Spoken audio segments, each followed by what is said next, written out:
30 years ago, on November 22nd, 1995, Pixar did something extraordinary. Something that rocked the animation industry to its core. Something that set a new gold standard for any and all animated movies. And something that gave us characters that would define the childhoods of people all across the globe. Even when everything else in my life was getting turned upside down, even if the world around me was growing increasingly grim, one of the few constants was this group of animated toys who never gave up on us. Ever. Who would always be there for me and millions of other kids, no matter what. A safe haven of unbridled joy, whimsy, and adventure. Of characters who would always push themselves to do the impossible for the people they loved most. People who gave them a reason to want to be better. People who they would go to infinity and beyond for. And who, even after being repeatedly knocked down, time and time again, when it seemed like the world was eternally out to get them and there was no light at the end of the tunnel, would always rise to get back up and fight another day. They were a beacon of light in an ocean of darkness, and whenever I needed that beacon most, they never let me down.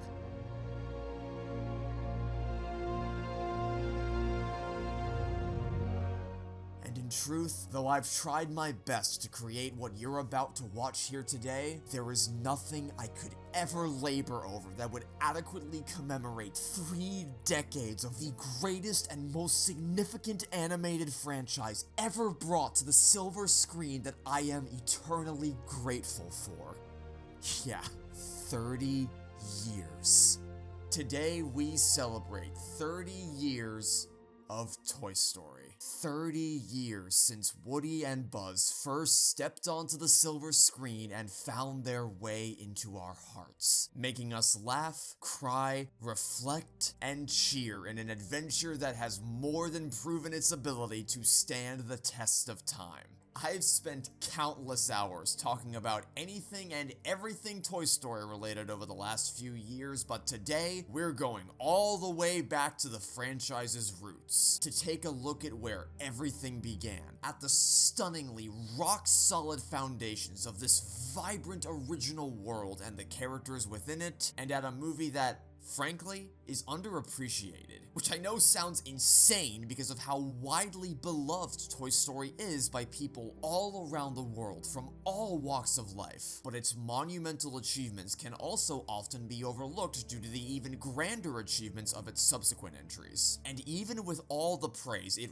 rightfully gets, I still don't think people fully appreciate how amazing this first Toy Story is, and especially how much of a triumph it is when considering what it took to create it. Bringing this film into the world required a tremendous leap of faith from every single person involved, and at no point during production was anything smooth sailing. They were fighting with the earliest forms of this new technology, trying to get the computers to actually do what they wanted, during a time when the general public considered the medium to be too cold and mechanical to be able to convincingly portray a character's personality on screen, and when there were no traditionally trained animators working with the technology, forcing Pixar to spend months getting their new hires up to speed before any meaningful progress could be made. And even among the original team of Pixar animators, it was a huge step forward for them, going from dancing Listerine bottles to fully fledged, subtle character animation with limbs and facial features for which there was no prior reference they could fall back on. They were fighting with executives to even be allowed to tell the story they wanted to instead of being forced to chip away at the whimsical, enchanting vibes in favor of making it edgier, less juvenile, and ultimately more repellent than you could ever imagine. And they were, of course, fighting against the clock up until the very last second, trying to ensure they could get everything done in time to deliver on the promised Thanksgiving release, compounded by the time lost from the other major obstacles they'd been facing. Then, on the business side of things, hilariously enough, even making the toys was a tremendous leap of faith, because Disney didn't have any faith in the project whatsoever, so consumer products didn't start reaching out to toy makers until 6 months later than would be expected for a feature like this, and when they finally did, all the major toy manufacturers, including Hasbro and Mattel, passed on the project. And even when they finally convinced Albert Chan of Thinkway Toys to take a chance on them, not only with the production of the toy line at all, but specifically with full-size 12 and 15-inch replicas of the toys from the movie rather than standardized 6-inch high action figures, none of the big toy retailers wanted to order them. And though it's crazy to look back on a time when people expected Toy Story to be anything other than exceptional, it's not hard to understand why they had that mindset. The format was still so new, uncertain, and untested at this scale, and it was hard for people to envision what the end result was gonna look like. Not to mention, for the longest time, this studio was nothing but an enormous money pit for Steve Jobs. The profit made from their commercials and short films wasn't nearly enough to offset the cost of production, and Steve seriously contemplated selling Pixar to other companies. They were nearing bankruptcy, and Disney gave them a $20 million last chance to develop a feature film that would either make or break the studio. And as we know, the result of this nightmarish hurricane was the highest grossing film of 1995 that skyrocketed Pixar's financial stability, made a mockery out of the Disney executives who laughed off the idea, and perhaps most notably, led to the pitiful 60,000 Buzz Lightyears and 45,000 Woodies retailers had originally ordered, selling out a week before the film's release, with each toy then going on to sell over 1 million units, nearly 2 million for Buzz, within just the first week of release. And this is the Buzz Lightyear aisle. Back in 1995, short-sighted retailers did not order enough dolls to meet demand. Oh, Mattel, you glorious, glorious fools. But statistics and accolades aside, the most important result of all was giving movie-going audiences around the world the timeless classic we know and love today that's bursting with childlike wonder and creativity, as well as horrors far beyond that imagination, all connected together by one of the smartest scripts of the 1990s that managed to both touch the hearts and tickle the funny bones of adults without ever leaving the younger voices behind in the process, all of which I want to spend the next 2 hours celebrating with you to make sure everyone knows that although Toy Story 2 and 3 are better made films reaching for far greater emotional heights, they are only as good as they are because the original Toy Story set them up so beautifully, and even if those sequels never existed, you'd still be able to look at the first movie as a self-contained, exceedingly satisfying masterpiece of animated cinema. Though speaking of things that never existed, there's obviously the elephant in the room that is the Black Friday reel I alluded to previously, and we will touch on that briefly towards the end of this video, but if you've seen my Toy Story 3 love letter, you likely already know my stance on pondering the eternal question of what might have been. Useful though things like this can be as a point of comparison, I'm not here to provide a deep dive examining other possibilities for how the story could have gone, or how something may or may not have ended up being better than the finished product. I am here to celebrate the film we got for the things it excelled at, as well as the impact it had on the industry, to commemorate the 30th anniversary of a franchise I wouldn't miss for the world.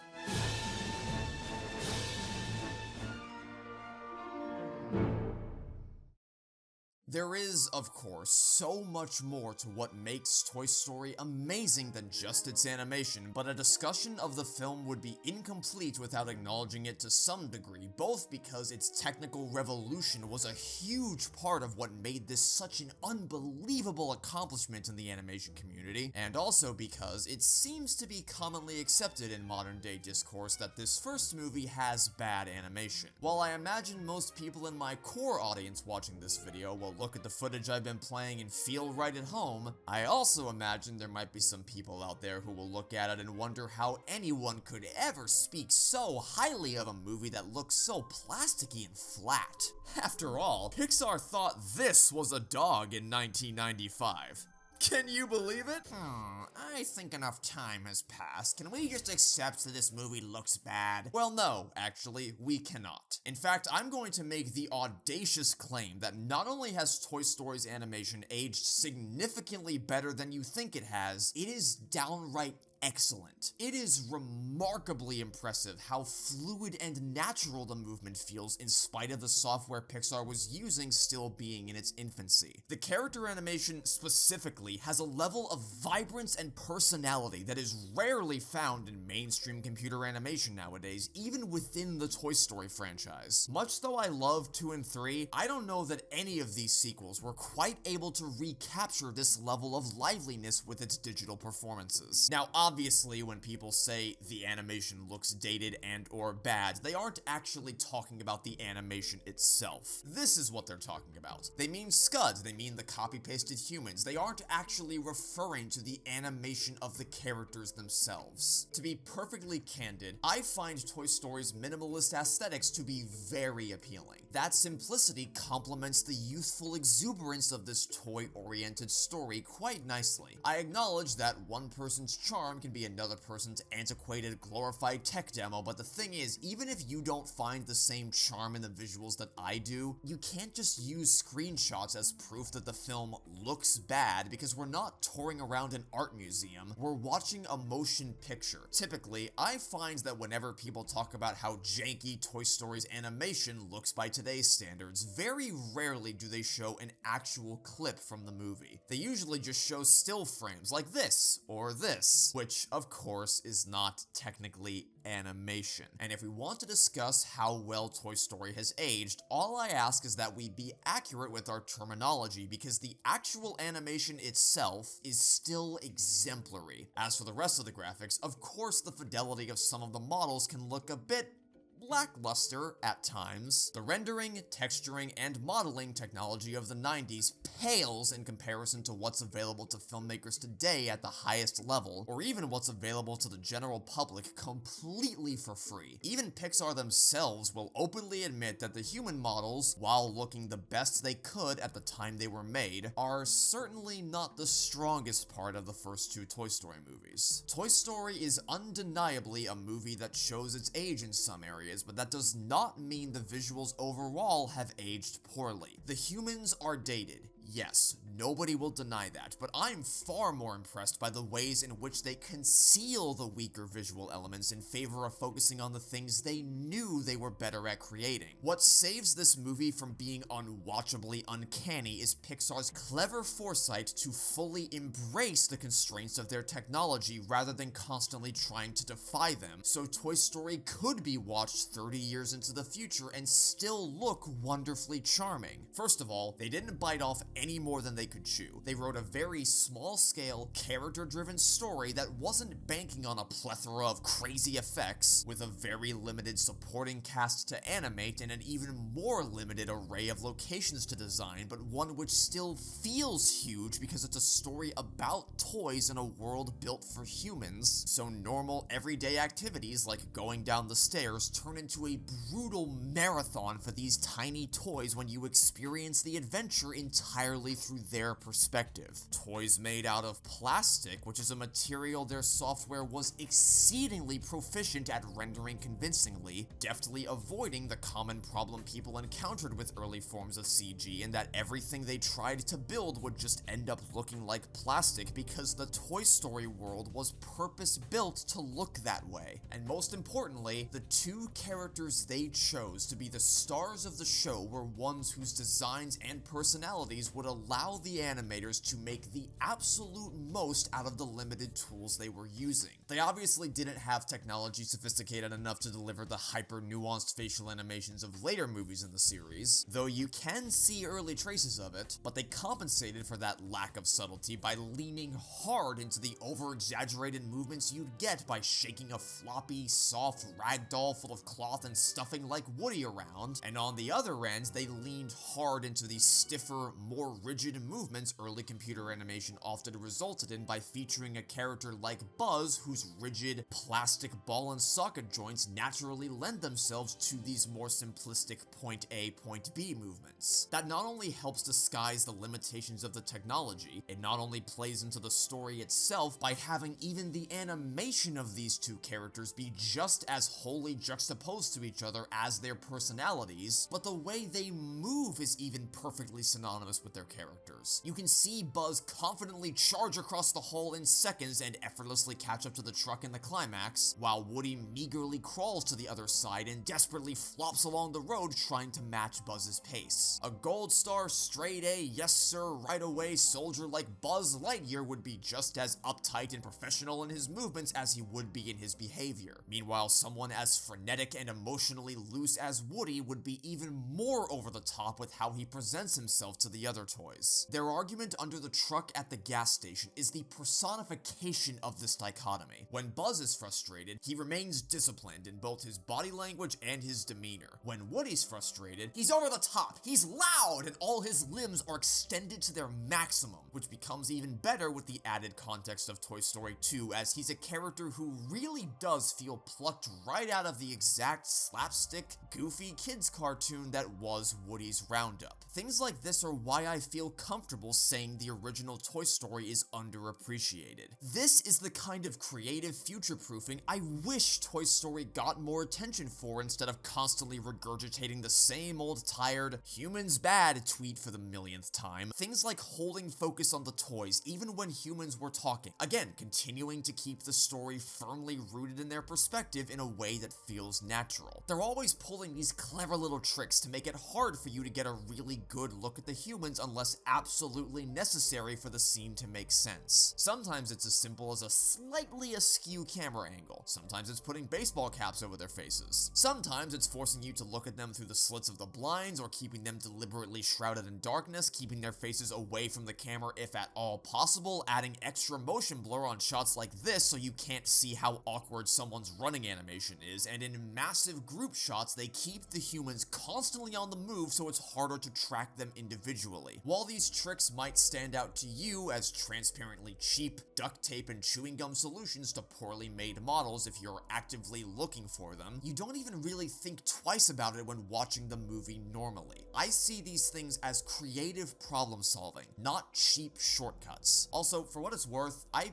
really don't think the humans look quite as bad as some people say. I may be in the minority with that, but I don't know, I appreciate how stylized they were. Sid does look terrifying, but that only further enhances the story because you're supposed to be creeped out and disturbed during the second part of the movie. You should be scared of both him and Scud. It is to the film's benefit that you find these characters eerie to look at because, once again, you are supposed to be 100% rooted in the perspective of the toys. One of the things I love about the first Toy Story is how totally unafraid they are to be really grotesque and terrifying in its second half, but more on that later. Something else a lot of people like to discuss is the idea of this movie receiving an Ultra HD remaster where the story and dialogue would remain entirely unchanged, and they just reanimate everything with higher quality textures and rendering capabilities. But to be frank, if Toy Story 4's aggressive hyper-realism is any indication, I wouldn't want to see Toy Story receive any kind of modern-day animated remake. I am not impressed by movies like that or Lightyear for just looking like a one-to-one mirror of the world we already live in unless it's directly in support of the narrative like it is in movies such as WALL-E or Soul. I find this utterly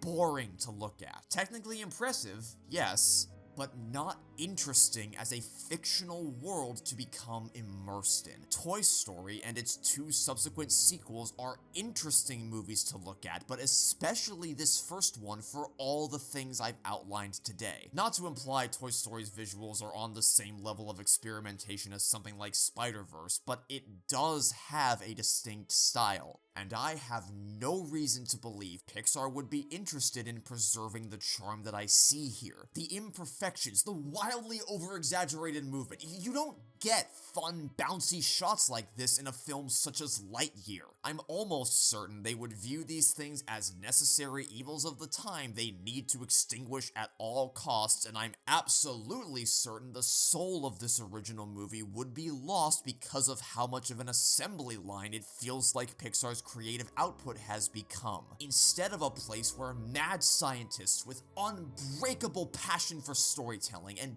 proving they could do the impossible would constantly push each other to be better, which isn't something you can replicate or supplant with an increased poly count. When I look at the first Toy Story movie, I don't see the backdrops that are clearly just JPEGs or jittery NPCs or somewhat uncanny human models. I see a bold, striking, and generally visually engaging film with cinematography that is especially impressive for a debut feature. I don't mean impressive in the "whoa, look at all these crazy tricks we can do," like a lot of the sweeping tracking shots early CGI artists were fixated on creating. From that perspective, Toy Story's cinematography is rather boring, technically speaking. The camera doesn't move that much. It's very grounded. It's very realistic. It feels like it could have been shot with real cameras, but what it lacks in movement, it makes up for once again in style, reinforcing that Pixar wasn't interested in showing off what they could technically achieve with this movie. They wanted to tell a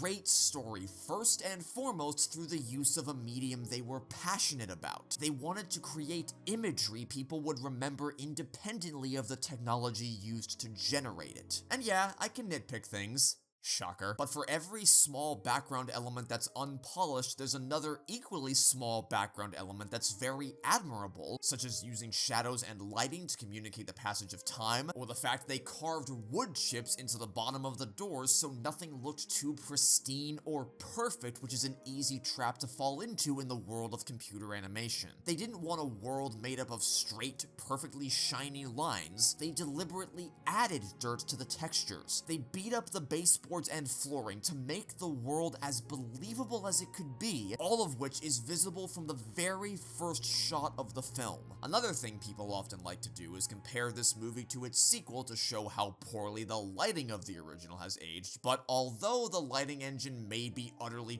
trounced by a movie released just 4 years later, Toy Story's color palette is just as striking and creates an atmosphere that's almost overwhelming at times. Sid's house is, again, a barrel of monkeys to be opened a little later, but even without that, you have the magic hour from when Buzz first gets knocked out the window, the surprisingly detailed lens flare effect when Rex is yelling at the neighborhood cats, "Whiskers, will you get out of here?" the gorgeous starscape we see when Woody and Buzz are at the gas station, complemented wonderfully by the haunting silence that falls over the area as Andy's mom drives away, and Pizza Planet. The atmosphere of this restaurant just leaps off the screen, and it's cool how it gets better the more movies you watch. Like, now that I've seen Alien, I'm like, oh, that's supposed to look like a xenomorph. Oh, that's a chestburster joke. Ah. It feels like an alarmingly accurate embodiment of everything warm and whimsical about your childhood adventures. A place you've been to so many times, yet also something you've never seen before and would give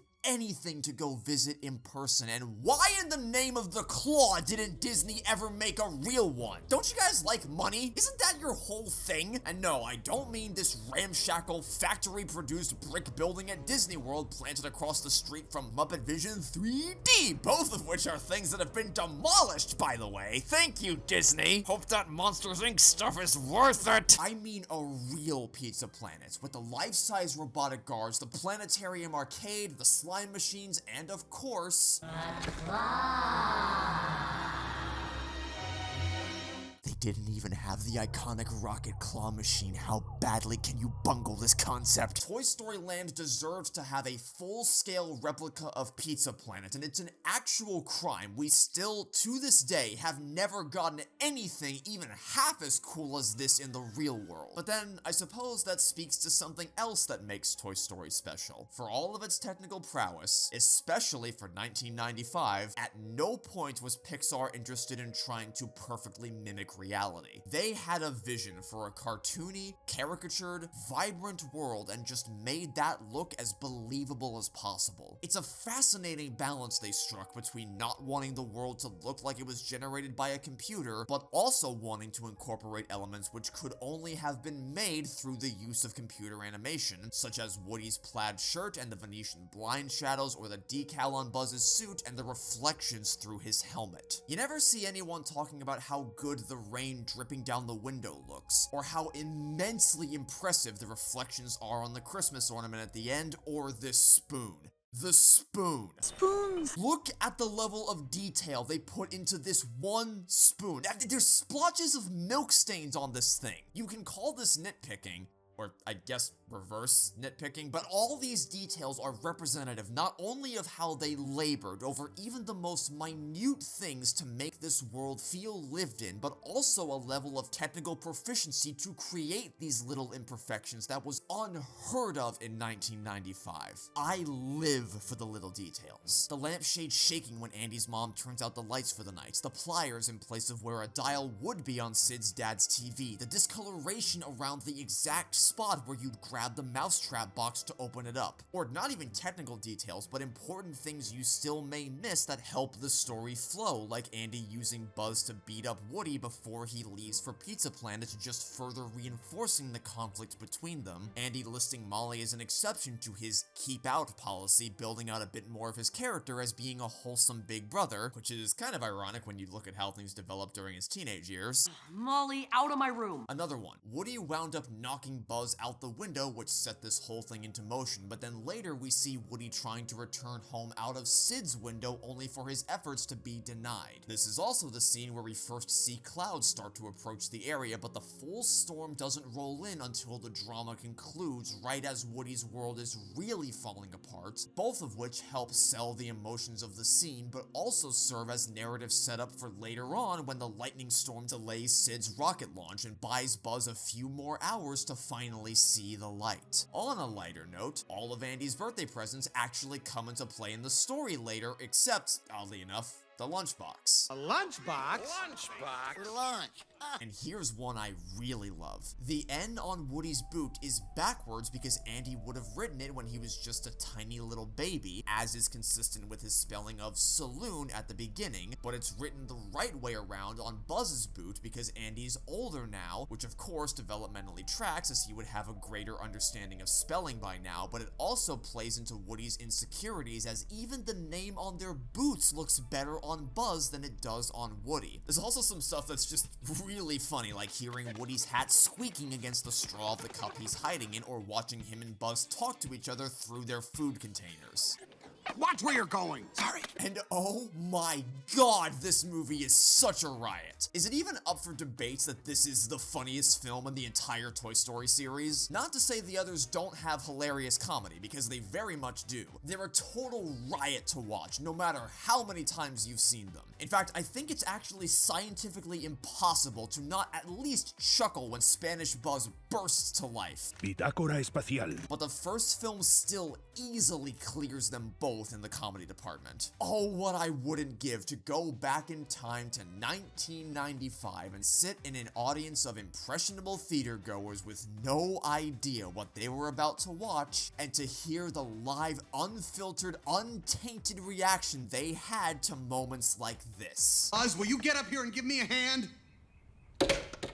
It's such a stupid pun, but the way his arm just plops onto the desk is so funny, and it's because of everything we've been talking about. The intentionally cartoonish physics and the animation on Woody's face as he slowly turns to stare at it and is just bewildered by what Buzz has done. The bigger the movements, the bigger the reaction from the audience. Buzz is collapsing to his knees, literally thinking he's about to die, and Woody's just standing there like, y'all hear something? It's perfect! Though there is also something to be said for the sound of the arm hitting the desk and the outrageously unhinged vocal performances. This is serious! There's a very clear manic energy and edge to this film, more so than anything else Pixar has ever made, even to this day. Buzz, look, an alien! Where? Ah! Even though their film would be distributed by Disney, they didn't want to create another Disney movie. They had a formula that worked for them with musical fairy tale princess movies upon which they didn't want to encroach or adopt for themselves. Pixar's entire goal with this film was to make it stand out in every way imaginable, but they also didn't make that edge the movie's entire personality. Toy Story doesn't just shove a bunch of risque jokes in your face, a lot of it is really underplayed. This whole staff meeting scene doesn't mean anything to a kid. They'd understand what it means for these toys as far as fearing getting replaced, but the only way you'd get any level of humor out of it is if you're an adult who is either aware of or has personally experienced the pain of corporate meetings that accomplish nothing and go nowhere about the most menial, worthless discussion points. But that's fine, because kids have things like Woody being tossed around the back of the Pizza Planet truck, or Mr. Potato Head being constantly abused. The more adult-oriented humor never draws attention to itself, so when you're a kid, it doesn't feel like you're getting away with anything you're not supposed to, because it still maintains an aura of innocence and wonder, just with slightly crude undertones. That's the best part about Toy Story's comedy. It's not risque, it's not hypersexualized, it's not vulgar, it's just extremely witty, and anything that does flirt with that line would be funny to a kid regardless of whether they understand what is really being said. You don't realize how adult the humor can sometimes be because the comedy works on two levels. An adult would hear Potato Head say, Laser envy. and pick up on the deeper undertones, but a kid obviously wouldn't, nor would they need to find his snarky delivery funny. Buzz Lightyear, similarly, is just a silly name to a kid, but a hilarious play on words to an adult. When you get to Hannah's Tea Party, a kid will see how Buzz is acting and just think he's completely lost his mind in the aftermath of realizing he really is a toy, but an adult will see that Woody's basically found Buzz hungover at a bar, which is even funnier as a follow-up to the earlier joke about his name being Buzz Lightyear. It's funny at face value to see Buzz pretend his arm is a spaceship, but when you think about it a little more, you realize what he's doing is playing with his arm like it's a toy, because he's still trying to process that reality he's just been forced to confront. This is honestly the best example of something else making Toy Story's comedy so effective. The film's ability to seamlessly shift between these comedic highs and emotional lows without feeling even remotely jarring is astounding. Buzz's whole world, his very reason for living, has crumbled to pieces. It's all he can do as a coping mechanism to try to bring some level of levity to the situation, and as soon as Woody shatters that fantasy, he slips right back into his state of depression. There's a very thin line to walk when it comes to balancing conflicting tones in a story, because if you blitz through too many tonally bulked situations, it can give you a feeling of whiplash. But the transitions work because there's a bit of overlap between the emotions. Woody using Buzz's arm to pretend he's right next to him is funny, but you also understand how high the stakes are and how bad it will be if the jig is revealed, so him pulling the arm out without thinking is as shocking to you as it is to the other toys, which allows you to shift into a more sullen mood as you realize everything's just gone from bad to worse, which then allows you to shift into a more terrified mood when Buzz gets swarmed by the other mutant toys, which leads perfectly into Sid storming into the room. The most terrifying force in this house from the perspective of a toy, all seamlessly built up to from the comedic starting point of Buzz playing with his arm like an airplane and Woody's head being crushed by a bowling ball. There's a lot of standout comedic moments people will often point to as being their favorites, but there are two oddball picks that always stood out to me specifically. Bo telling Woody that she's just a couple of blocks away was one of the first times in my life I vividly remember hearing a joke and actually cerebrally registering the fact that it was a joke as opposed to absent-mindedly staring at the screen. And then I just really love this shot of Buzz gazing up at the stars, delivering such a passionate speech while Woody is craning his neck in abject exasperation at Buzz's unbridled lunacy. It's not even a joke, it's just the way Woody is positioned in this shot that just makes me me laugh every time I see it. A lot of my favorite jokes are the ones that don't explicitly stand out as being jokes. If you've never done it before, keep an eye on the dialogue popping up on Mr. Spell's screen in the background while the other characters are talking. You'll see some really great stuff, but what I'm primarily referencing are all the details of the Battleship game Potato Head and Ham are playing, where Potato Head somehow managed to miss every turn and all his boats are in the exact same spot. Bro, how do you even do that? What is actually wrong with you? Although, really, the true best joke of the movie is the entirety of the Raiders of the Lost Ark homage, complete with iconic imagery, their version of flying arrows, and the classic low-zoom Spielberg cam, all of which comes to a head in Sid's house when we get another Raiders reference, which ends up evolving into an ingenious story payoff, but I suppose I'm getting a bit ahead of myself again. For now, let's shift gears a little and talk about the sound of Toy Story. Because Pixar didn't just have to design the visual identity of this world from the ground up, they also had to develop its soundscape, comprised of both the Foley work and Randy Newman's instantly memorable music. In further distinguishing themselves from the rest of what Disney was making at the time, Pixar didn't want their characters to break out into song at random intervals. Toy Story doesn't have Hakuna Matata.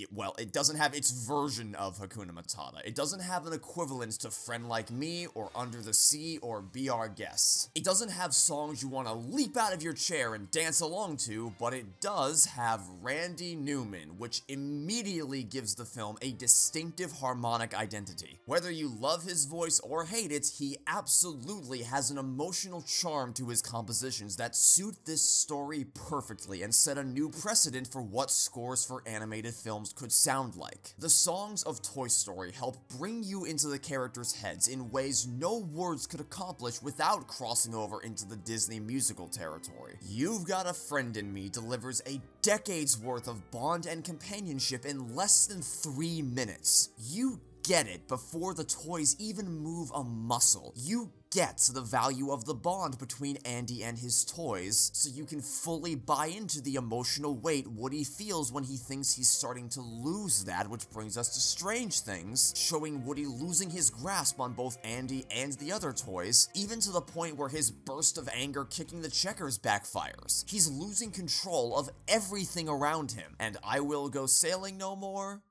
Well, now that's a song which deserves its own entire section a little later. Now, Toy Story is well known for its iconic songs. Randy Newman is so pivotal to the whimsical musical language of the series that I really don't know if any other composer could convincingly recapture, and I don't need to inflate his importance any more than the rest of the world already has. Besides, he's really only one part of the sonic equation. The soundscape of Toy Story would be nothing without Gary Rydstrom's incredible Foley design. If you remove music from the mix when the characters are in Sid's house, it would be just as, if not arguably more horrifying when all you'd be left with is the mysterious sounds coming from the darkness. In fact, I really respect that Randy and Gary worked in such close collaboration that they knew when best to leave it to the music to carry the emotions of a scene and when best to leave that to the sound, and specifically that Randy was willing to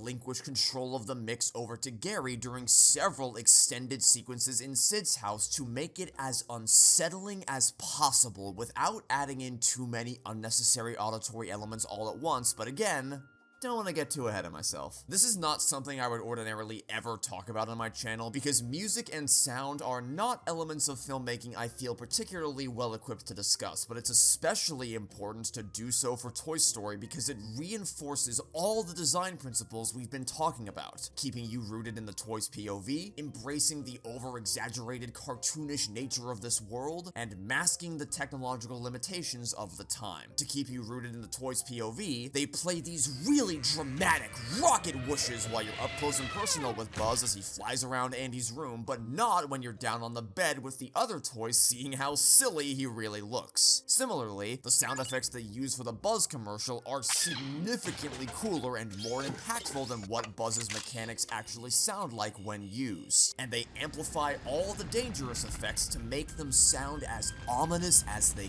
can. They don't just use dog barks and growls for Scud, they use noises from tigers, elephants, and pigs because that's how ginormous and terrifying he would be from the toy's perspective. To embrace the cartoonish world, they have overly exaggerated comedic sound effects for things like the straw I mentioned earlier, or when Woody dunks his head in the cereal bowl and Buzz yanks the plunger off his butt, and obviously, there's this.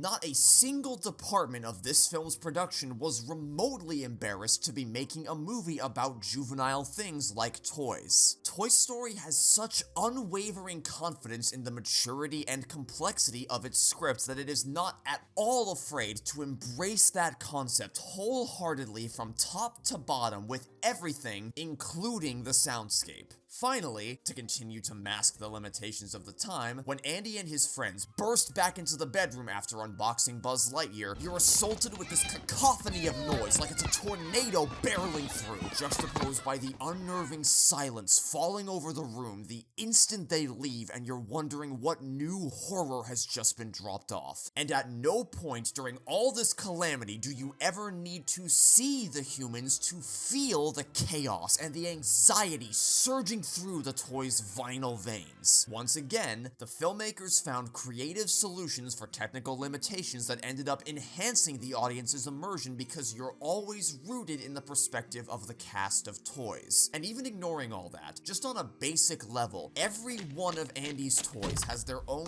unique sound palette, allowing them to be easily identified through the Foley alone, complementing the already distinctive weights to their individual characters' animation and their designs.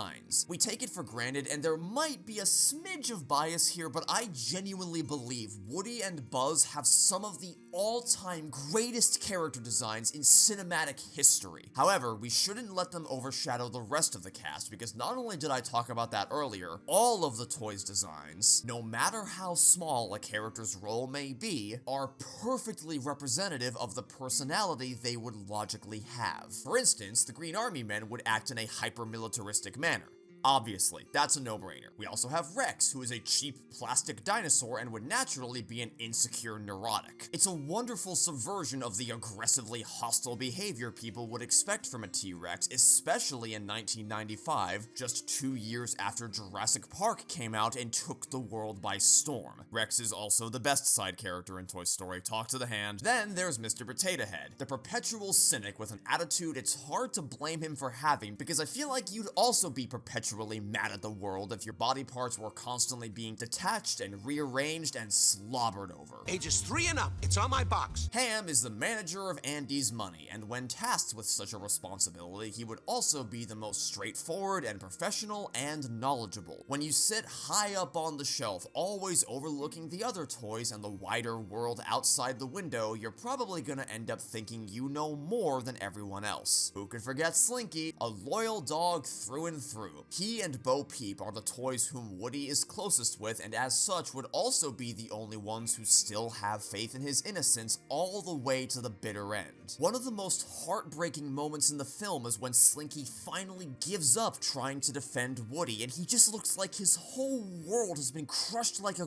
grape as he somberly closes the blinds. But then inversely, Bo and Slinky are also the ones who act most heroically in the finale by either taking charge of the situation and explaining how wrong everyone was, or leaping down to desperately try to rescue Woody and Buzz, putting himself in extreme danger in the process. But I've been saving the best for last. I tried to be extremely judicious when using this term so as to not diminish its impact, and I think now's the best moment to save it for. The aliens at Pizza Planet regarding the claw in the machine as a divine celestial being is the first in a long line of genius Pixar ideas. It's an idea where you don't know how anyone could possibly come up with it, and yet what's so side-splittingly funny is that it makes complete sense when you think about it more deeply. You would view the claw as your god if you were stuck in this one machine for your whole life, and the only thing deciding your fate, as far as you can tell, was said claw. It makes you think about something mundane in a way you never did before, which I suppose is really just the entirety of Toy Story in a nutshell. They really only get this one scene in the claw, but they most certainly leave an impression. They have all the hallmarks of being an obnoxious comic relief tiny little gremlin thing, but they aren't because Pixar doesn't overindulge in the potential of their usage. They serve their purpose well and do not unnecessarily clog up the narrative. Say what you will about the side characters not getting much to do here compared to the following two movies, but the plot literally couldn't happen without them. They are not the aimless comic relief B-plot. Toy Story doesn't have a B-plot. The tension born from their chaotic arguments plays an active role in escalating the stakes. Also, this is an actual cast of characters. They have extremely distinctive personalities who all bounce off each other in hilarious ways. They aren't a homogeneous cast of background voices. The other brilliant thing Pixar did was pick toys that had already been proven to survive one or two generations to help the film be truly timeless. It could have easily become a Ralph Breaks the Internet situation, banking on current trends that would mean nothing to audiences of the future, or in that movie's case, the audiences of literally tomorrow. Instead, it set a precedent the original Wreck-It Ralph would expand on nearly 20 years later by mixing a series of classic multi-generational toys with their own original creations, grounding the world with a reality familiar to us all but that has enough new things so it doesn't feel like an extended commercial for Play School or Mattel or eBay or Twitter or Oh My Disney or Google or wait, what was I talking about? Oh yeah, the supporting cast. I love how the toys are simultaneously rooting for Andy to not get any good toy presents so they don't get replaced, but are also genuinely morally outraged if the other kids get him some absolutely terrible presents like bed sheets. Who invited that kid? Something people like to say about some of Pixar's movies is, oh, why does it have to be about X concept when it could just be a human story instead? And while you can debate the merits of that argument depending on the example, Toy Story specifically could never work if it wasn't about toys. Its messages and themes are universal human experiences, as we'll touch on in a bit, but Woody and Buzz's struggle is only as effective as it is when framed through this very specific lens. Their toyhood is not arbitrary. It directly leads to the progression of their characters and the plot in ways both good and bad for them. For comedic moments, like when Woody knocks Slinky off the bed and because his coil is so long it takes forever for him to fully fall off, dramatic moments, like when Buzz's arm breaks or Woody's string gets stuck on a railing and draws the attention of Scud, and heroic moments when Woody and Buzz both use their individual mechanics to their advantage. Once again, wholly embracing the subject matter across every possible aspect of storytelling. It may be a no-brainer to have the army men act militaristic, but what's not so much of a no-brainer is figuring out how these guys would move when they have little plastic boards strapped to their shoes. So what is an animator to do but strap wooden boards to their own shoes and meticulously study the movement so they could authentically replicate it in the computer? That's just incredible. And that ties into a broader point. No detail is left unaccounted for. Toy Story is only 81 minutes long, including credits, and there's not a single wasted second in any of that runtime. There's not a single wasted pixel in any frame. Every single scene matters. There's always something hugely significant happening for the characters, plot, world, or thematics, and because of that, the film blasts away like a rocket. Even despite its short runtime, you explore a surprisingly diverse bunch of colorful environments. It's obviously smaller than the world of its sequel, but it still feels so big because of, as I mentioned earlier, the scale of the toys. Woody and Buzz never feel like the center of the universe despite being the main characters because there's always something happening in the background once they leave the safety of Andy's room. The pacing is this wonderfully perfect storm of being so lightning fast with constant plot and character development while also never rushing through anybody's arcs, and they flesh out so much with so little. Most of the supporting cast doesn't get all that much screen time, yet you totally totally fall in love with them because of how engaging all their unique personalities are, and a key example of that is the opening staff meeting. Again, these toys and this world have been a part of our lives for so long, it's really easy to take for granted how much of a fantastic introduction it is for showing off what stakes are for a toy, what kind of conflicts they encounter, what their day-to-day routines look like, and giving each member of the cast the ability to shine. Even just the fact that they stair-step you up to the reveal that they are alive. They don't throw you into it immediately. 4 minutes of the film go by before the moment where Woody blinks for the first time. It's a short runtime, but it's not a rushed runtime. They aren't speed running. It's not fast, it's efficient. For instance, they don't dedicate a whole scene to explaining the finer details of why Buzz freezes in front of humans even though he doesn't think he's a toy. They give you all the pieces you need to arrive at a sensible conclusion and trust you can put those pieces together yourself. They show you Buzz being accepting of the other toys and this strange alien world he's crash-landed into. They have him explicitly label their lifestyle as being a culture different to that of his own, which he must respect. It looks as though I've been accepted into your culture. Your chief, Andy, inscribed his name on me. That being to not move when Andy's around, and they show other characters explicitly telling him to freeze when dealing with humans who aren't Andy. Hey, I got something for you, boy. Or simply have him not freeze at all if there are no other characters to communicate that to him, generally acting rather brazenly when navigating spaces heavily occupied by other humans. Safer in the cockpit than a cargo bay. What an idiot. I know my longtime viewers are probably sick of hearing me talk about this since I've been doing it since I first released my Toy Story 4 series back in October of 2021. My god, where did the time go? But for any newcomers finding my channel for the first time with this video, hello there everyone, nice to meet you, thank you so much for stopping by. Be sure to subscribe if you like what you've seen, because I just know you're gonna love it here. I felt it was worth going over once more since this video is specifically about the first movie where this issue is most relevant, and use it as a means of highlighting not that this is the one and only plot hole with Toy Story that never gets addressed, but instead that it is the perfect representation of how impeccably efficient Pixar was with their runtime, knowing exactly what was and wasn't necessary to explicitly show in order for the story to work. But if you want to talk about doing a lot with a little, look no further than the Army Men and their one big scene that embodies all of what makes Toy Story so inventive and hilarious. I could see why one may look at this incredibly slow sequence where the story isn't technically developing and either cut it or dramatically shorten it, but you seriously cannot do that with any scene in this movie. It is tight as a drum. Even something as seemingly insignificant as this is crucial for setting the tone.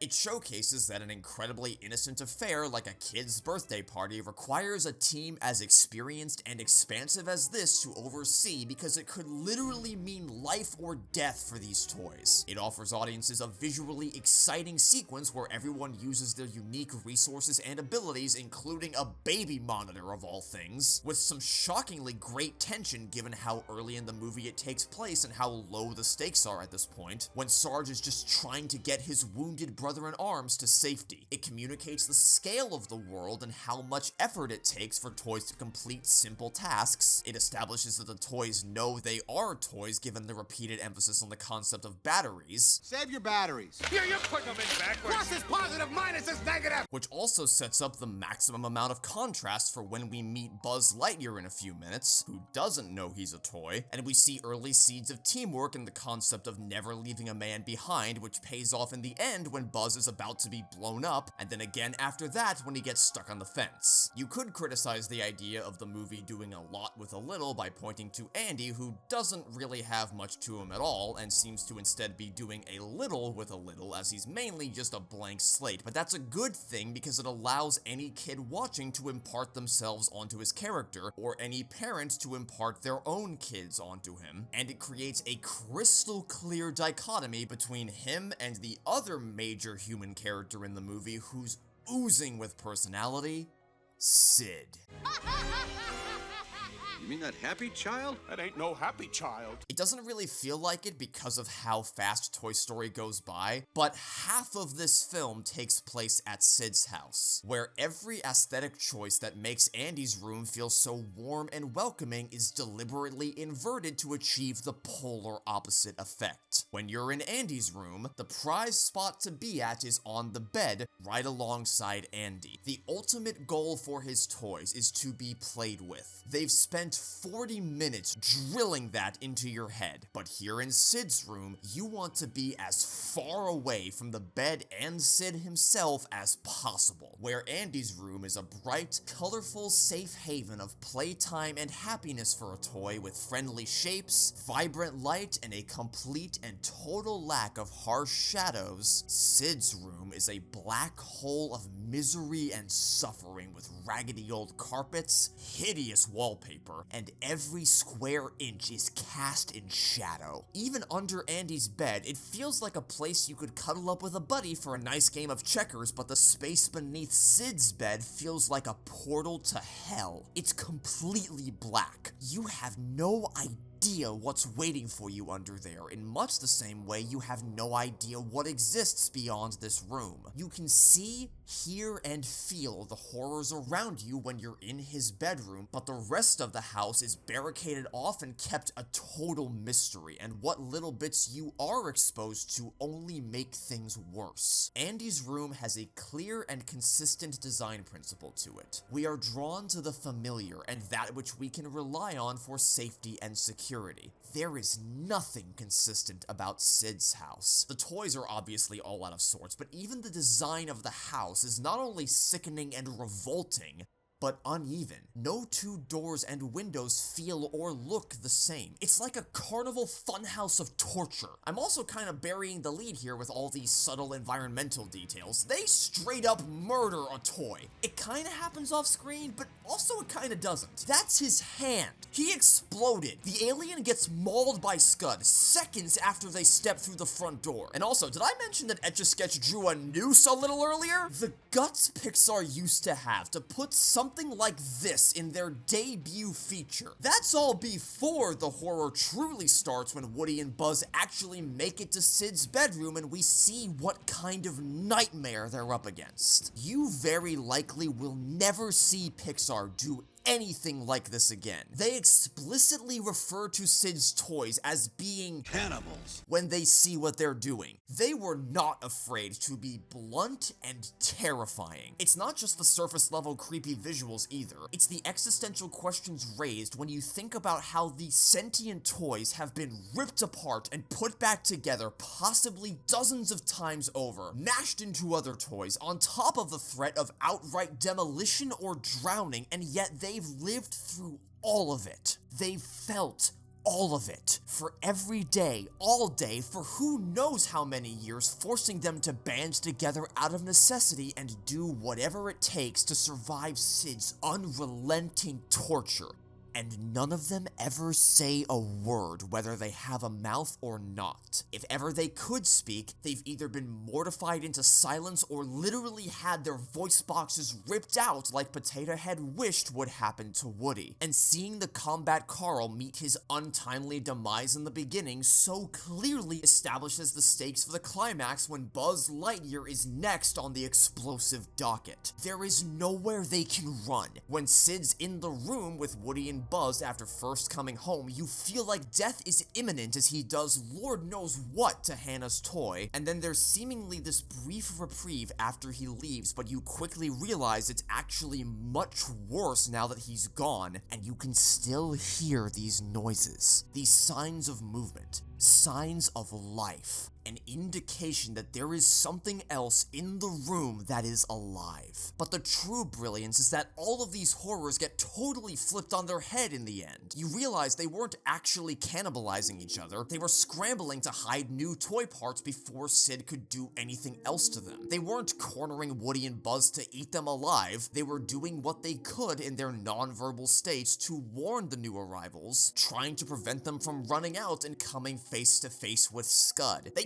They shouldn't be able to get away with this. They flipped our expectations around 2 times in a row, and we fell for it both times. Then there's Sid himself, who ostensibly doesn't get much in terms of layered characterization because, again, we're focused on keeping the perspective rooted with our toys, not the humans. But just because Sid isn't the focal point of the narrative doesn't mean there isn't still a lot to talk about with him. In fact, everything about Sid's character perfectly crystallizes in one quiet moment, the impact of which is elucidated by the chaos which immediately precedes it.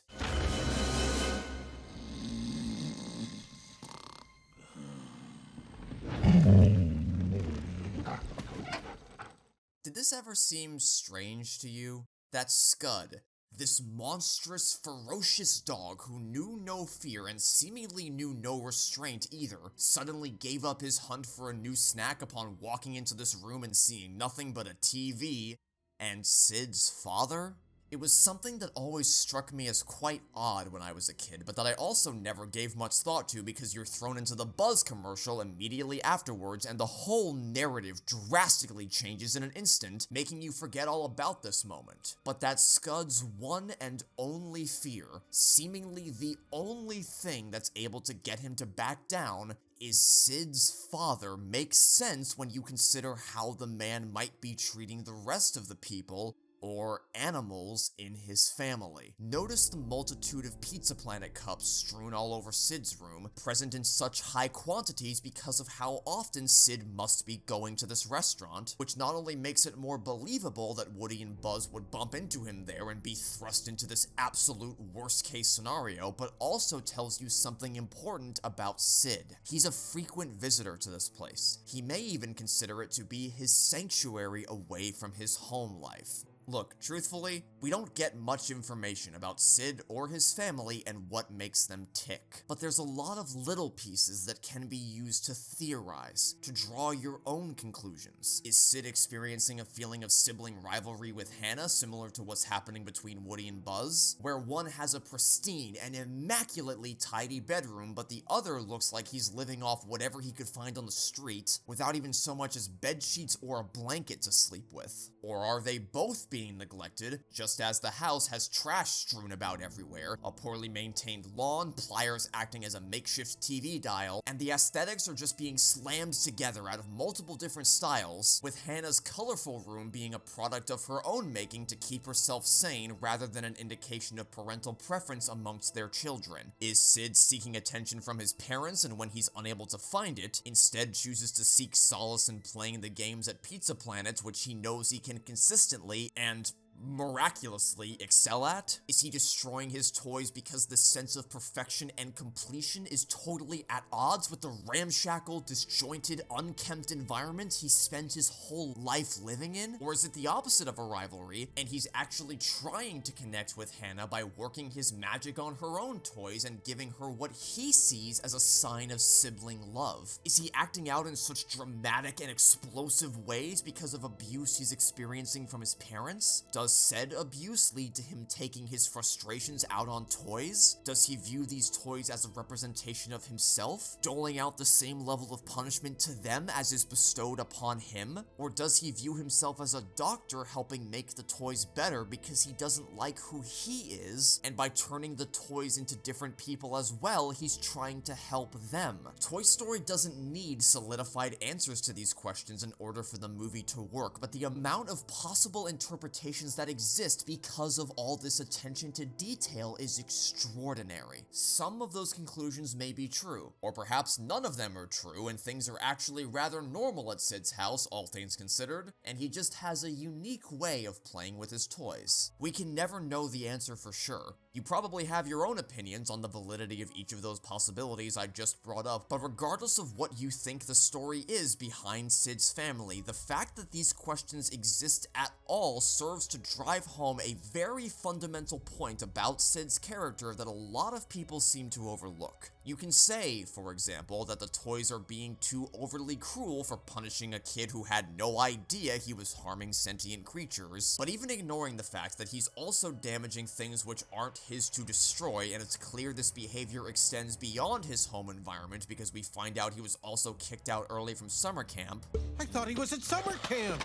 They must have kicked him out early this year. His role in the story is far more significant than that. On a basic level, there's a lesson for kids to learn about the importance of taking care of your belongings and treating them with respect, particularly if they're not even your belongings. But on a deeper level, it's all about how you never know what's going on in someone else's life. Sid thought his experimentation was a victimless act when in reality, he'd been tormenting living souls for years. The same way people in real life may behave in a way they don't think anyone should take issue with when in reality, they're dealing serious lasting damage to the people they're talking to. What may seem like harmless ribbing to you could end up leaving permanent psychological trauma on someone for the rest of their lives, which is something Sid himself should have some level of awareness of. This idea is even supported by Woody and Buzz's relationship in how the latter is unaware of the importance of being a toy and what that means to the former. Additionally, Woody's downward spiral is largely brought on by Mr. Potato Head, who's just a total jerk to Woody specifically for absolutely no reason whatsoever, without him having done anything to Potato Head or really any of them, and in fact is doing the opposite, trying to reassure the other toys in the face of a looming threat to their safety. He just lays into him relentlessly even when someone else is trying to comfort him. Do you think Potato Head can actually speak RC's language and translated it correctly? Or do you think he just filled in the gaps himself to further his anti-Woody propaganda regardless of what RC was trying to tell them? Because despite what he says, I mean, Humpty Dumpty was pushed. No. By Woody.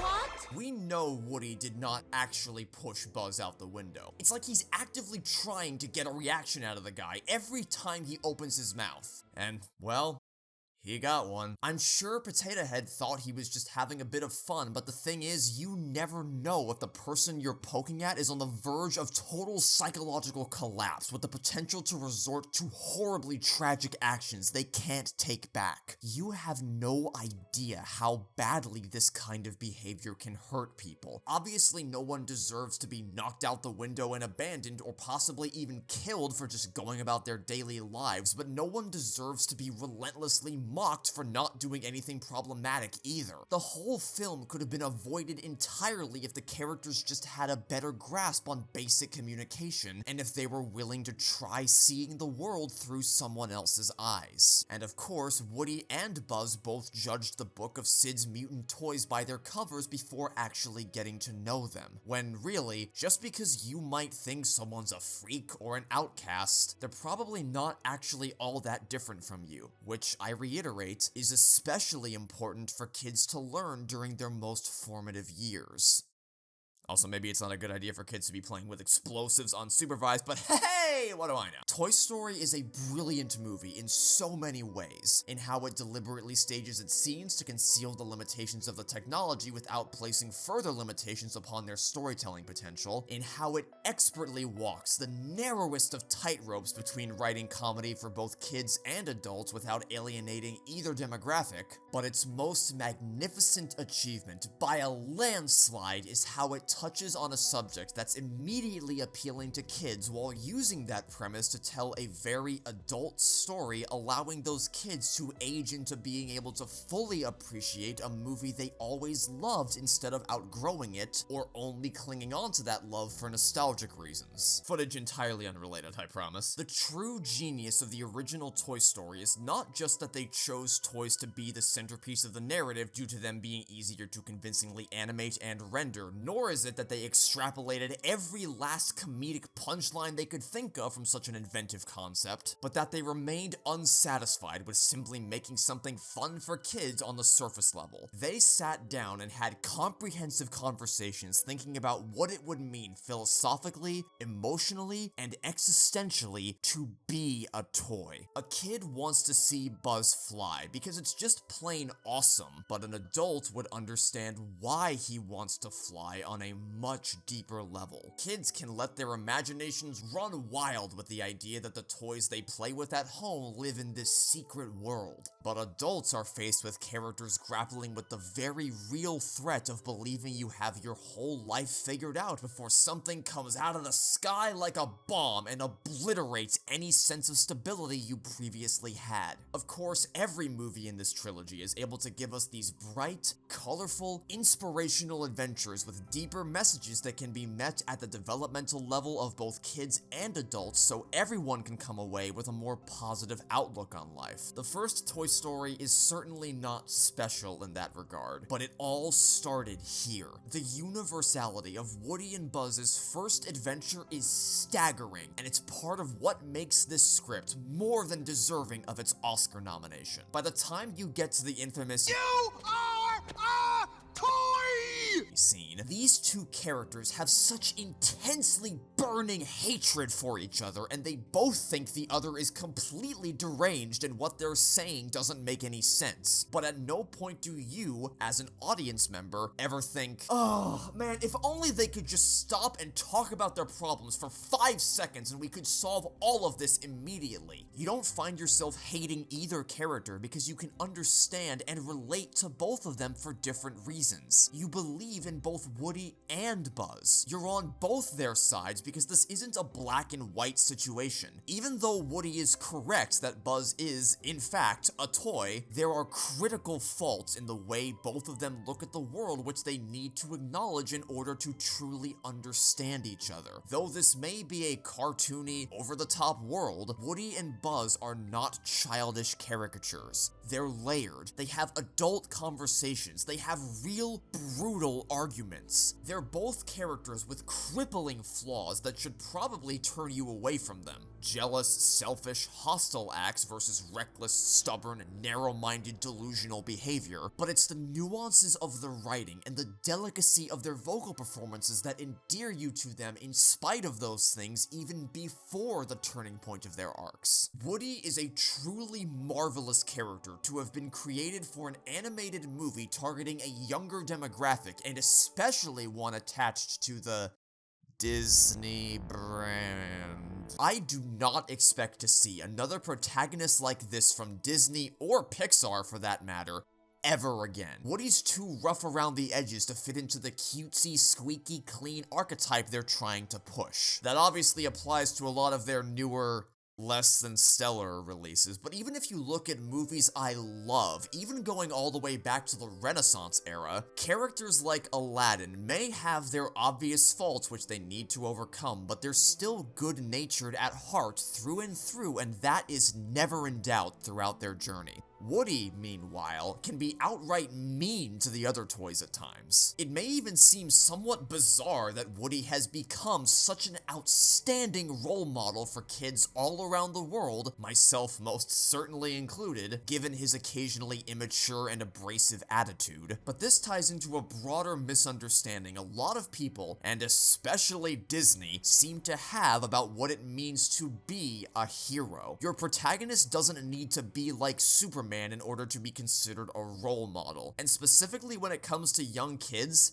kids are immature. They can be abrasive, they can be inconsiderate, they can be impatient, they can exhibit a lot of the childish traits Woody often exhibits, which makes it all the more important for them to see a character like Woody acknowledge these negative attributes and grow from them. To see someone who makes a lot of costly mistakes but is given the opportunity to learn from them and become a better person by the end. Some people say Woody reminds them of a bratty child, but that's done with conscious conscious intentions to help kids come away from Toy Story with valuable life lessons, reevaluating the way they treat the people around them. Mean-spirited characters like Woody are only bad if the filmmakers are seemingly completely unaware they've created a horribly selfish dirtbag, and this is never acknowledged by the story in question. Kids deserve complex, flawed, messy characters just as much as adults do. They deserve to see a group of characters who are chaotic and snippy with each other all the way through to the final minutes, instead of exclusively seeing groups of friends who are constantly kumbaya together. And this belief that they are undeserving of, or otherwise wouldn't understand the importance of, characters like that is ridiculously reductive and intensely insulting, in something which I refuse to entertain under any circumstances. In much the same way Toy Story doesn't treat its younger audience as stupid with how it handles the humor, it doesn't treat them as babies with its protagonist either, as if they're only capable of handling someone with an unbreakable heart of gold. It trusts they've written such a realistic character that just about anybody can relate to him regardless of age or experience. I guarantee this same sense of jealousy has overtaken every single person watching this video for one reason or another, even if only for the briefest of moments. Whether it was the arrival of a new sibling taking your parents' attention away, a new classmate who everyone warms up to a lot quicker than they did with you, or a co-worker who seems to just have everything handed to them on a silver platter and effortlessly glides through their life on a golden magic carpet without putting any real thought into things whatsoever. Like, not only am I being surpassed in my position in life, but it's by someone as obnoxiously obtuse and carefree as this? It's why when Woody is eventually pushed to a breaking point and starts taking more drastic measures to restore order to his life, you don't hate him for what he's doing, you just think, oh, man, I really wish you'd take the high road here, because you know how powerful what he's feeling is and you want to see him improve. Plus, you'd be annoyed by Buzz too if he was talking such absolute nonsense around the clock. Put it in my Nava computer, then. Shut up! Just shut up, you idiot! Tom Hanks's performance is also a huge part of how they managed to achieve that effect. His delivery is so unabashedly raw and authentic, such that he's firing on all cylinders every second of the film, giving his all to every last line, covering such a broad range of emotions, one of the broadest across Pixar's entire catalog of excellent performances, so he can entertain you and, more importantly, endear you to his character even when he's kinda being a bully, which is pivotal for this story to work. He sells the human desperation, plight, and anxiety behind every last one of his manic screams, so you can be moved by the somber, sincere moments without feeling guilty about it. Now, obviously, Woody is not quite as brutal as he was originally going to be, but that is very much a good thing. This isn't just, oh wow, what we got is so much better. It's, holy cow, look at this gargantuan nuclear missile we narrowly dodged. It is genuinely disturbing watching how Woody behaves in that original Black Friday reel and how he speaks to everyone, especially Slinky. Slinky! Who said your job was to think, Spring Wiener? If it wasn't for me, Andy wouldn't pay any attention to you at all. In fact, my stretchy friend, you would have been hauled away to Goodwill a long time ago, so shut your mouth and get them off the bed! The craziest part about this horrible story reel is the Disney executives specifically requested this. They kept pushing it to be edgier, less juvenile, and yet somehow when they finally saw what they asked for, they were like, whoa, what happened? But I don't want Woody to be a jerk! Then why did you ask for it? But make no mistake, Woody's still a jerk. He still maintains the rough edges, he's still a smug, self-righteous scumbag a lot of the time, but the important distinction between the finished product and the dreaded Black Friday reel is that hostility is not the entirety of his personality. He also genuinely cares about the other toys. He starts out as an extremely rational-minded and capable leader, and he's also very perceptive and quick-witted. He's not strictly the story's hero or the story's villain. He's a character with lots of positive traits and also critical flaws, so in some ways he's a little bit of both. He maintains his more brash, unfiltered demeanor with his fellow toys without being such an aggressively insolent sleazeball. He becomes utterly repulsive and impossible to root for or empathize with, to the point where you find yourself actively rooting for all the other characters to throw him out the window. Woody clearly doesn't have any truly malicious intentions towards Buzz in this scene. He's not actually trying to kill him. He wants to temporarily inconvenience him so he can be the one to go with Andy to Pizza Planet. Conniving though he may look in this scene, his true colors still shine through when everything inevitably goes wrong, and he is genuinely concerned that Buzz fell out, yet isn't genuinely remorseful about it either. It is Woody's fault this happened, but what happened wasn't what he ever intended, so it allows him to be held accountable for his actions without making him irredeemably awful, and allows him to feel responsible while still having enough room for doubt in how everything played out for him to try and wiggle out of that responsibility.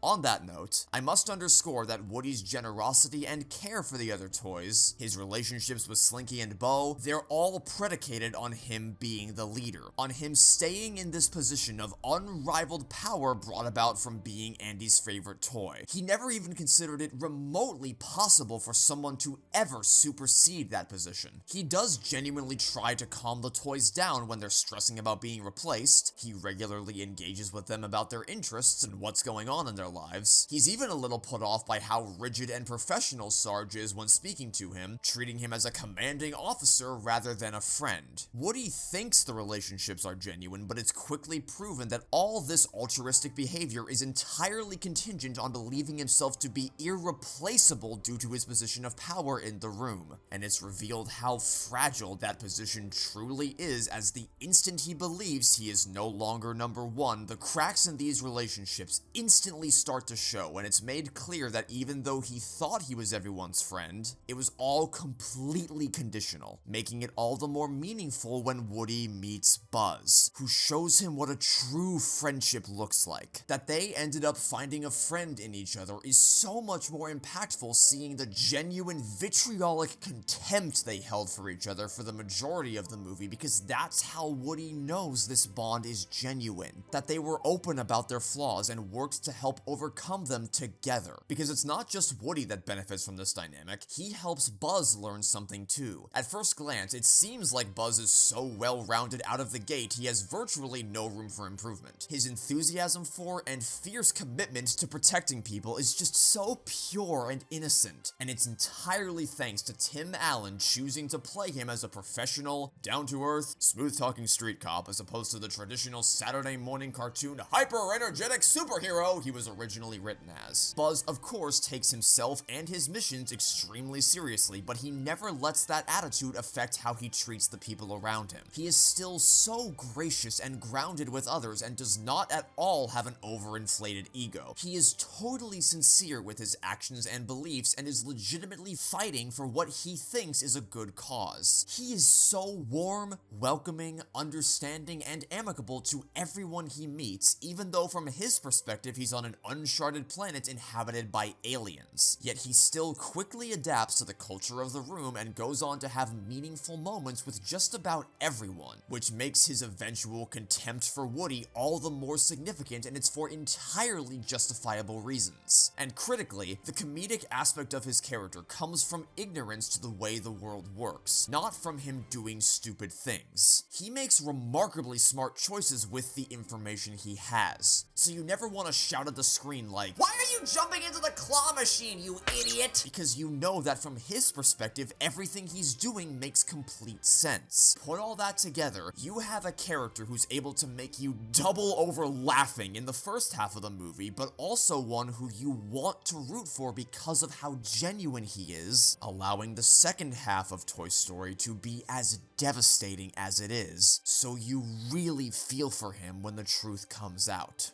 We've talked about a lot of things that are incredibly audacious and unexpected for someone to include in their first ever attempt at making a feature-length film. But the I Will Go Sailing No More sequence is probably their most astonishing creation from that perspective. It seems so simple in retrospect, knowing the heights Pixar would eventually reach with their later films, but we mustn't forget the first card Pixar flipped over in this legacy of emotional annihilation.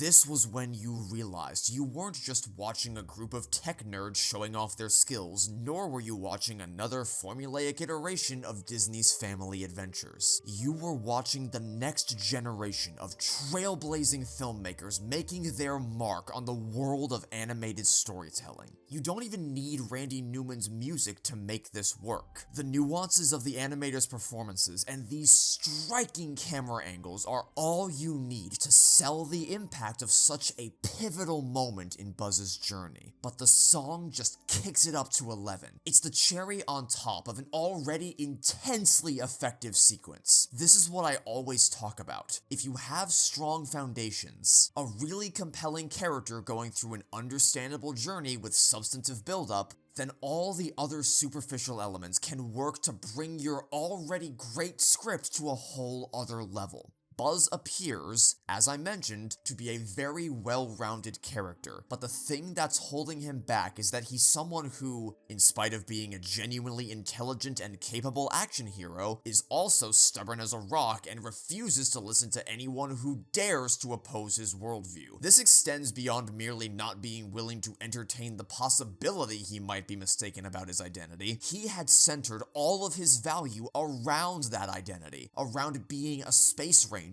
still being respectful and considerate to everyone who wasn't one, but who also believed he would have nothing of value to contribute to the world if he wasn't one himself. He's no less insecure than Woody is about his place in the world. He just does a much better job of hiding it. Woody's relentless insults would be annoying to anyone, but they're especially offensive to someone like Buzz, who staked so much of his self-worth on his job, which is why he often has to overcompensate in the immediate aftermath of being challenged by Woody.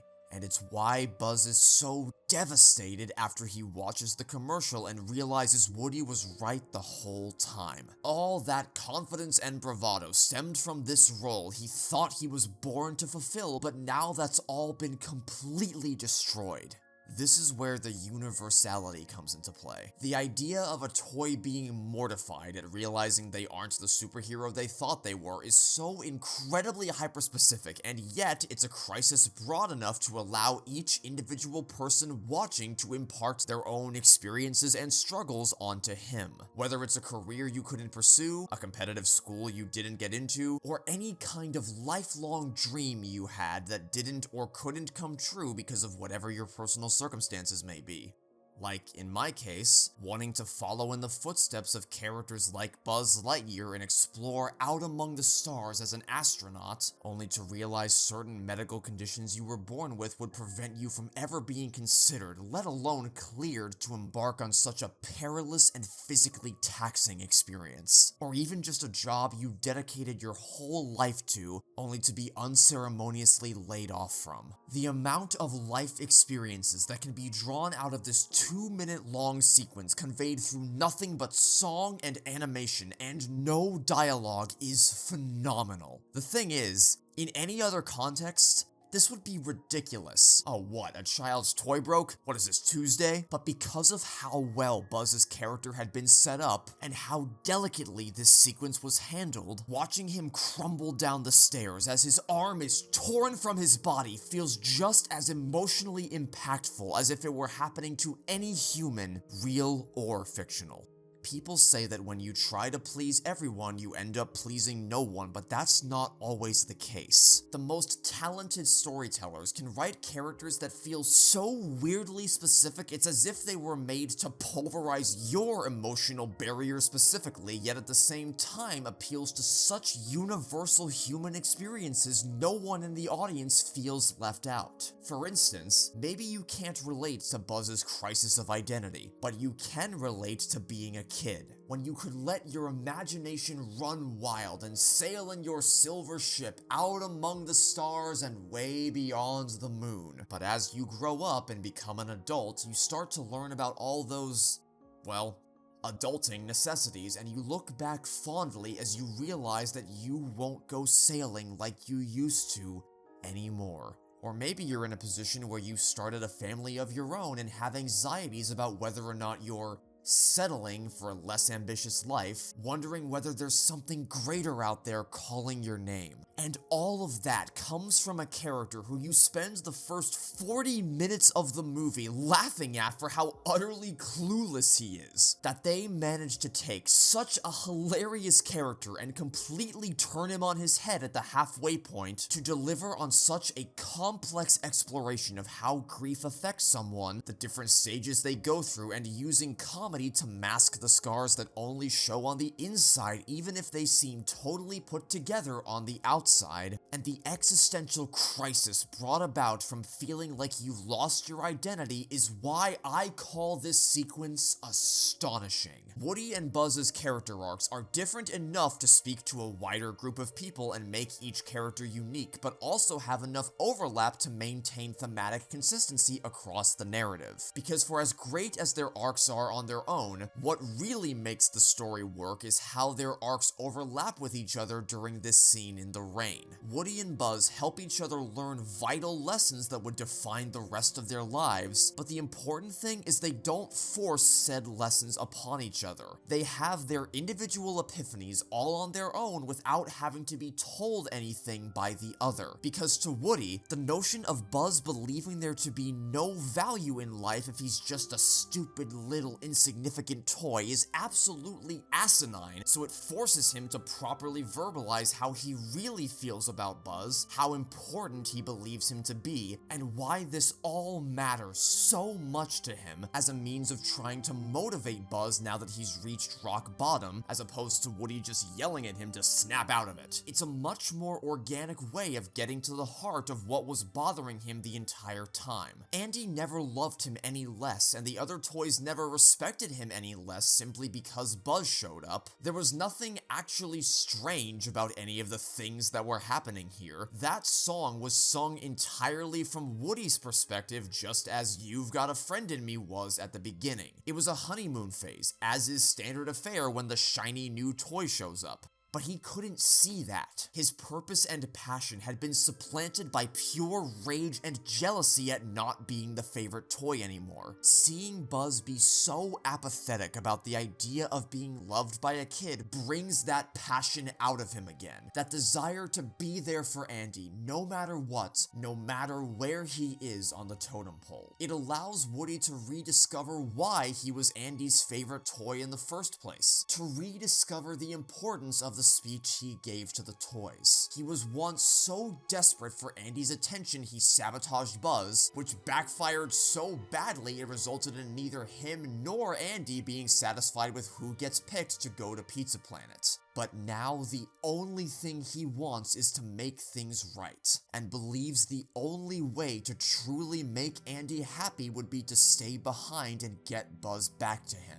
Then, on the opposite side of the workbench, Buzz seeing the effect Andy has on Woody in real time is what allows him to find a new sense of purpose. Woody experiencing the same level of hopelessness over not having something Buzz thought was worthless sparks incredible introspection. Buzz didn't care to stop himself from being grabbed and sentenced to death by Sid, believing there was no reason to live if he was just a worthless toy, and Woody didn't believe there was a reason to live if he was no longer providing his kid with happiness, and if he wasn't the one the toys trusted to lead them. They both reach rock bottom at the same time as the result of a journey they experienced together but took very different lessons away from. They both had a crisis of identity. Woody didn't know who he was if he wasn't the favorite, if he wasn't the one Andy looked to for comfort, just as Buzz didn't know who he was if he wasn't a space ranger, and they both take solace in the fact that they don't have to chase after any kind of title. They don't have to fight for being Andy's favorite toy. They embrace who they both are individually because Andy loves them both for who they are.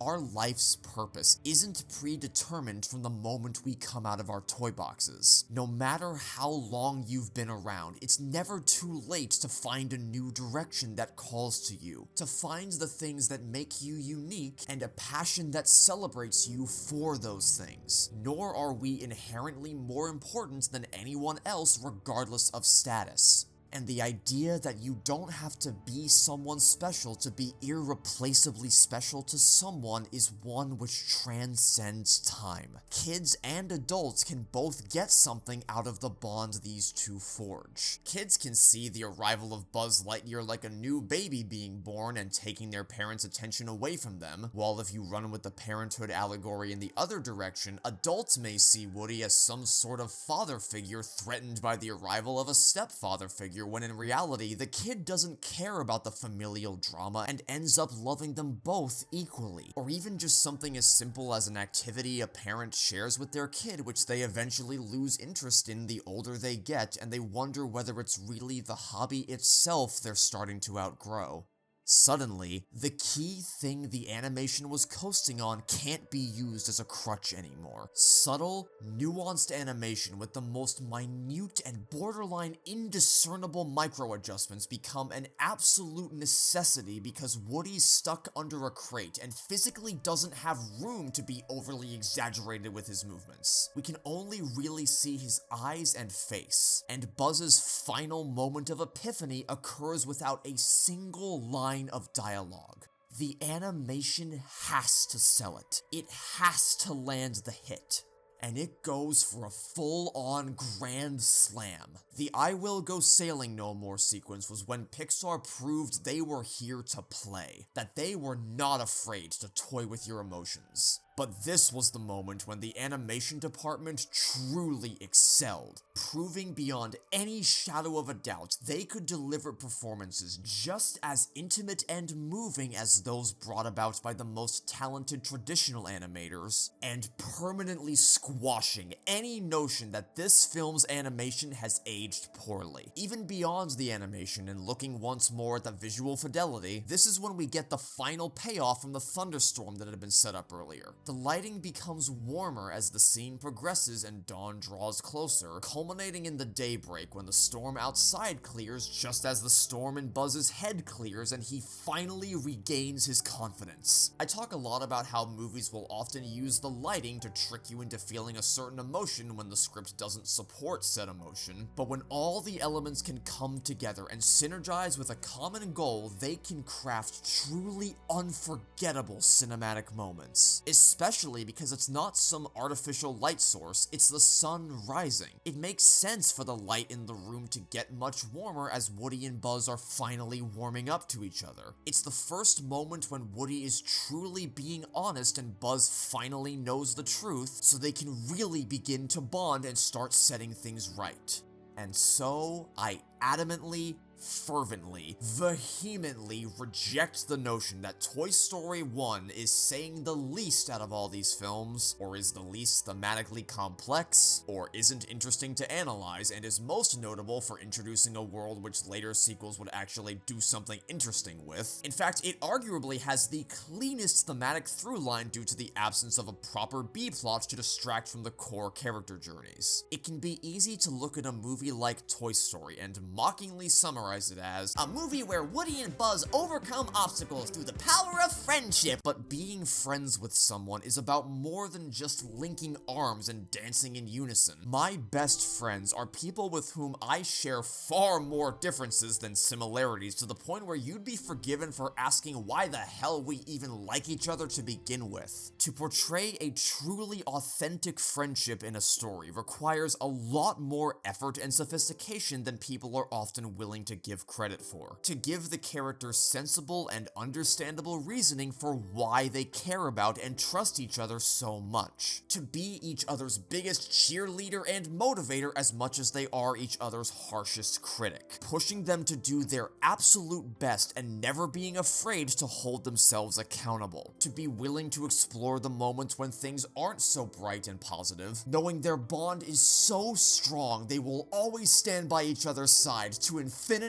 and beyond, no matter where it leads them, all the way to the end of the line. Cool of a catchphrase as this is for Buzz to say as a superhero, it's way more meaningful as a promise between two friends that their bond is truly unbreakable, which seamlessly ties into the next scene where we see Woody at his most vulnerable, basically on his hands and knees begging the other toys to help him save Buzz from Sid's murderous hands out of genuine concern for his safety rather than for the sake of protecting his image. Previously, he had countless opportunities to abandon Buzz and get back to Andy, but he always stayed behind for the sake of his own reputation. It's the clearest possible way to show how far he's come, from sneakily trying to trap him behind the desk so he could have Andy all to himself, to not being willing to go back to Andy without him, from actively wishing to see Buzz be blown to smithereens to putting his life on the line to save him from that very fate. When we get our first taste of how much of a strategic mastermind Woody is. He is in totally unfamiliar territory, but he's still able to be commanding and confident in coming up with a plan to get past Scud and out into the backyard, fulfilling the same leadership role he had back in Andy's room, but this time he's not doing so from a position of power. It's anything but that. He speaks not from a place of privilege, but one of desperate concern for everyone, proving he always had the necessary capabilities to lead regardless of social status, but needed to go through this journey to truly tap into them. Woody is most certainly not acting in a particularly heroic manner when coming face to face with the cannibals for the first time. The most fearless cowboy in the wild, wild west we see in later films is something they have to work toward. From being a scaredy cat to not being afraid of Sid's toys, charging in to save Buzz even with all the threats that stand in his way, and then not being afraid of Sid in the end, effectively killing two birds with one stone where everybody wins. Well, I guess except for Sid. Which then leads us into the pedal to the metal bullet train of a climax chasing out to the moving van. This could have just been a victory lap. One huge, exciting push to the finish line after going on this incredibly moving journey with our two lead characters. But to be frank, that's boring. If there's not still something emotionally on the line during your final act, it's just gonna come across as white noise to the audience. But that is not the case for the first Toy Story. This entire chase is exploding with character from beginning to end. Because the thing is, even though Woody and Buzz are now on the same side, the emotional arcs of the movie are not yet fully resolved. Literally from the very start of the sequence, before the chase even begins, we already have Woody proving how much he's grown by sacrificing his second chance in a row to return home to Andy, all for Buzz's sake. The entire finale is spent pushing this new bond to its absolute limit and testing how far Woody and Buzz are willing to go for each other. The obstacles get bigger, the sacrifices get bigger, constantly empowering each other to keep pushing themselves farther and farther past what they thought they were capable of. It all just keeps building and building to one sensational payoff. Buzz jumps on Scud to save Woody's life without a second of hesitation, which is such an instinctive moment of bonding and friendship I'll always love. There is no guarantee that he would return to Andy, or that he would even survive Scud upon doing this, but he refused to let his new best friend die, knowing everything he just did to save his life. It's even better because it immediately follows Woody's unprecedented emotional vulnerability, where he completely gives up and pleads with Buzz to take care of Andy for him, thinking this is the end of his life. The whole climax is like this. It's a constant back and forth tennis match of fearlessness and selflessness. Woody sends him RC and keeps him one jump ahead of Scud. Buzz picks him up on RC after getting tossed overboard, at which point they have to work together to try to hold onto the moving van, and then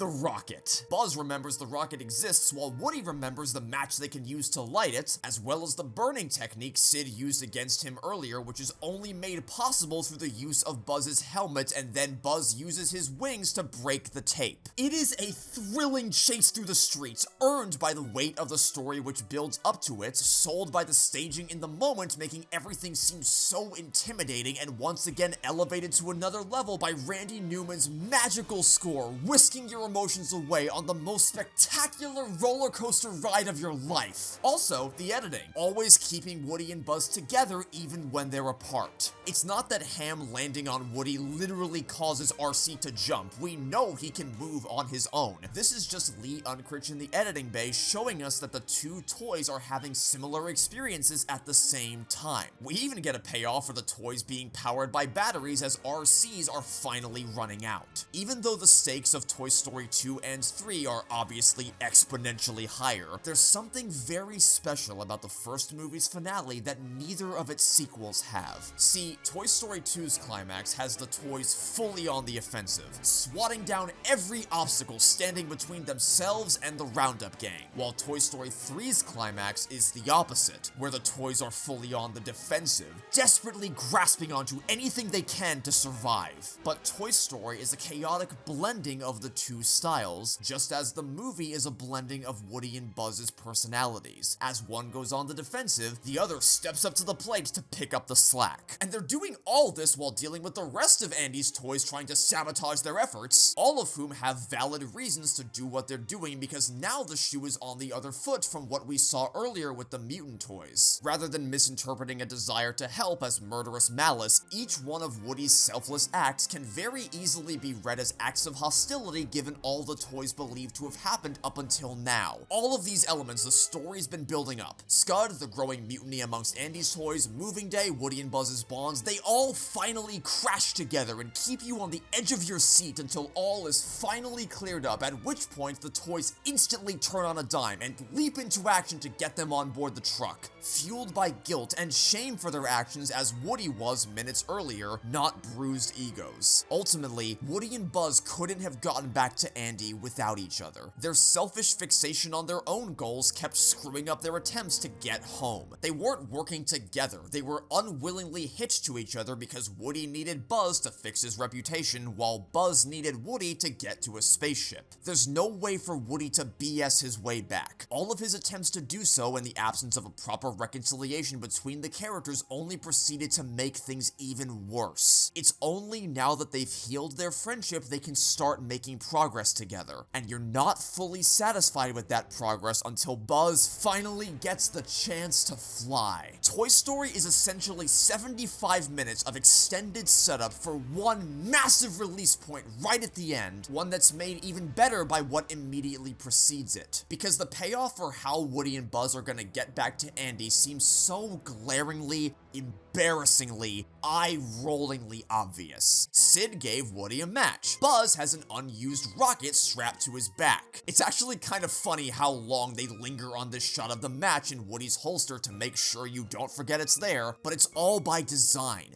They know you're expecting the match, so as soon as Woody strikes it and you think all the problems have been solved, they undercut that expectation and you can just feel all the air getting sucked out of the room. It's such a shocking moment because they set it up so that all your expectations for how this would play out rested entirely on that match, so it brings your emotions down to the lowest possible point when everything truly feels lost, which then strengthens the satisfaction, emotionally and intellectually, of realizing the real setup wasn't something they beat you over the head with and was instead something you never had any reason to suspect even was a setup, perfectly teeing you up for the big moment where Buzz uses his wings to break free from the rocket, physically freeing himself from a destructive fate and symbolically freeing himself from his self-destructive delusions of trying to find his own rocket to head home in. So much meaning is poured into just these two lines. This isn't flying, this is falling with style.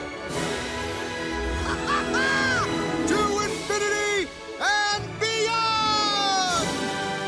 That's all you need to hear to immediately understand an entire movie's worth of information about how far the two have come. Woody exclaims with a newfound feeling of exuberance that they are flying to infinity and beyond, a phrase he would have previously thought was ridiculous for anyone to say, and Buzz embraces the term falling with style once used by Woody to mock him. They are finally at peace both with themselves and with who the other person is. Buzz is communicating to both both Woody and the audience, he's not only accepted the life of being a toy, but is embracing it by applying the very same confidence and optimism he once had for being a space ranger, but now from a more realistic perspective. That sure, he's not a flying toy, he can't fly for real, merely glide to Andy's van and fall with style, but that doesn't make him any less of a hero to his friends and his kid. The music swell and the unbridled joy on their faces only works because the other scenes all set this up so well, both character-wise in terms of them bonding and learning to work together, and because it gives Buzz his moment to fly, just like he always wanted to, showing that he absolutely can still go sailing once more even if he's just a toy, and refuses to let himself be restricted by that. And in keeping with the film's perfect pacing, they don't waste any time getting to the finish line. From the second Woody and Buzz land safely in Andy's loving arms and wink at each other, there's less than 2 minutes left until the credits roll. This is what everyone had been wanting to see the whole movie. Woody and Buzz returned home safely as a result of their newfound bond, the toys realizing the error of their ways, and the catharsis in seeing firsthand that Andy never valued one toy over the other and he never stopped loving Woody. It's just as the song said, their friendship will never die. The audience has gotten exactly what they came for, so now they just gently hold your hand and allow you to feel the off-ramp of the film by bringing everything full circle without drawing anything out unnecessarily. We see the army men on a recon mission for another special occasion, utilizing just as creative a method of keeping themselves hidden away. We see how Woody and Buzz's arcs have affected the dynamic of the whole room, as now Andy's put up both cowboy and space-themed decorations as opposed to one or the other, and we see the rest of the crew is now more open to the idea of Andy receiving new toys. They're not afraid of being replaced anymore either. And hey, Potato Head even got a Mrs. Potato Head. Good for him.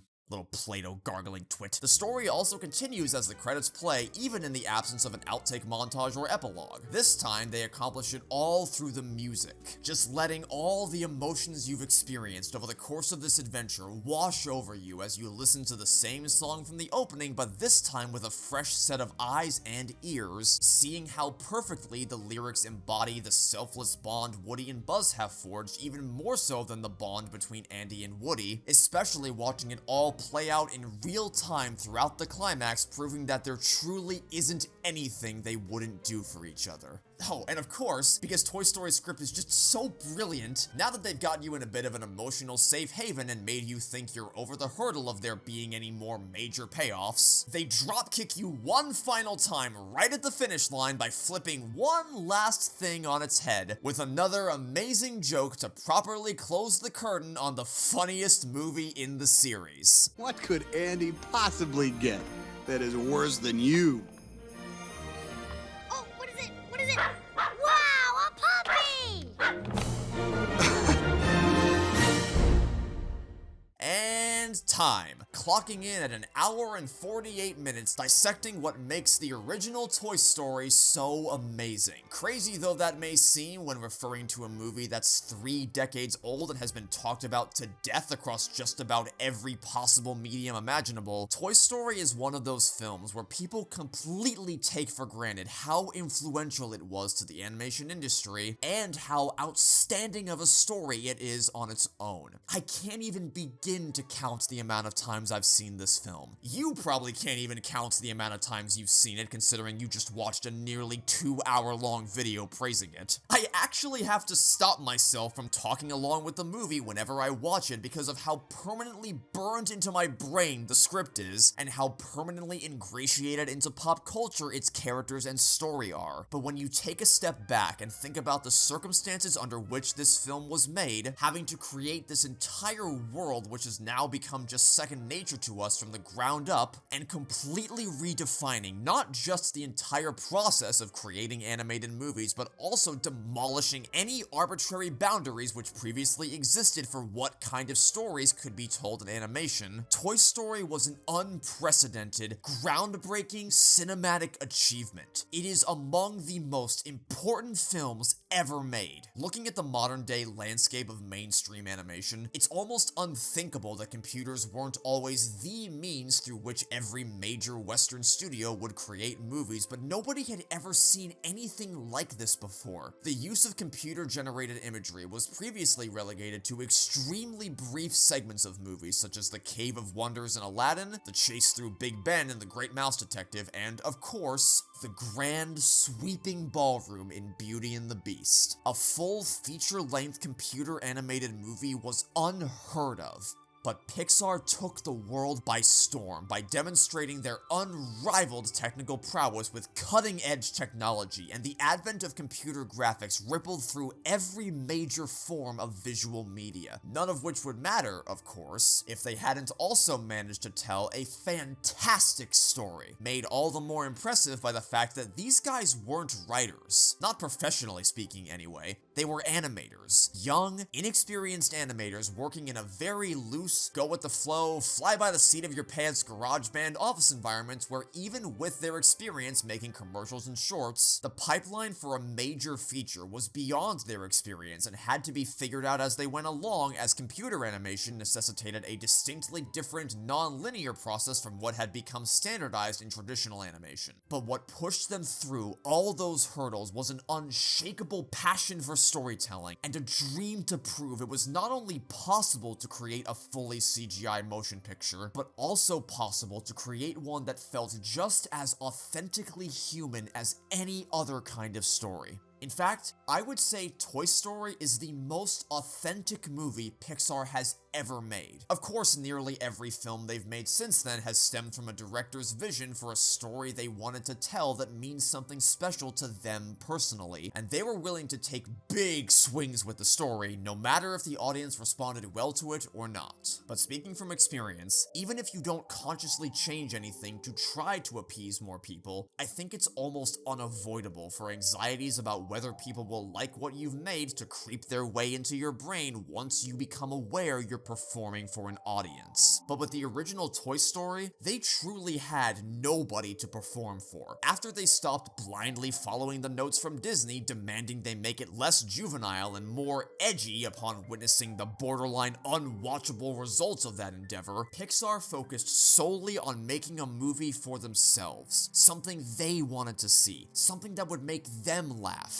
And it was surreal for them when they finally saw characters they'd spent years playing around with in their small personal offices extravagantly advertised on these enormous billboards. They thought this was their one and only shot at making a movie. The idea of them ever getting to do something like this again was never even a glint in their eye, so they poured every ounce of themselves into the project. They were gonna go big or go home. Another thing people don't often consider about Toy Story is that they literally could not afford to be wrong. When dealing with the earliest days of computer animation, it took an unfathomable amount of time and resources to do even the simplest of things. They had to know exactly what they wanted to make, and exactly what the story needed, with zero room for error or extraneous padding, or else the computers literally wouldn't have been able to render it all in time. And it's why if you encounter continuity errors where objects disappear and reappear from shots, you kinda just have to take it on the chin and move on. But for every meaningful aspect of Toy Story, they scored a bullseye each and every time for only keeping what the movie absolutely needed. So although you may think it's unnecessary to spend almost 2 hours praising this movie, the reason I've been talking to you about this for so long today is because I want the world to remember that Toy Story used to be something irreplaceably special. Its reputation has unfortunately been watered down by more recent creations. The impact of its meticulously crafted narrative brilliance nullified, sullied, or outright reversed, the marketability of its most iconic characters faltering, and broadly speaking, its legacy tainted such that while at one point in time, the world was chomping at the bit for Pixar to make Toy Story 3 after seeing such an unprecedented streak of exceptional movies without a single miss both within the series and across Pixar's entire catalog, now you'd be hard-pressed to find a single person who feels anything other than resentment towards the idea of a Toy Story 5, or worse yet, apathy. No matter what happens with that movie, Whether it's amazing or terrible or somewhere in between, I don't want people to look at Toy Story as the giant that fell to its own ambitions and corporate greed. I want people to remember this series for the time when everything was beautiful. I don't want people to ever forget the impact the series, and especially the first movie, had on the world, or forget that the story of these films used to be incredible. And I also don't want younger, aspiring animators to feel motivated to rip it a new one out of bitterness for how the success of Toy Story led to the total obsolescence of traditional hand-drawn animation in mainstream media. I don't like that that's the direction the animation industry wound up going in, but you also can't really fault Toy Story or the people who made it for how the world responded. It wasn't Pixar's goal to kill 2D animation by creating Toy Story, but while I am incredibly annoyed at how oversaturated the medium of 3D animation has become, that doesn't mean we should lump all of it under the same category, nor should we put two extraordinary mediums of animation against each other when they both have their own strengths that make each type of movie-going experience unique. If Andy can love Woody and Buzz equally despite being so different, we can do the same for 2D and 3D animation.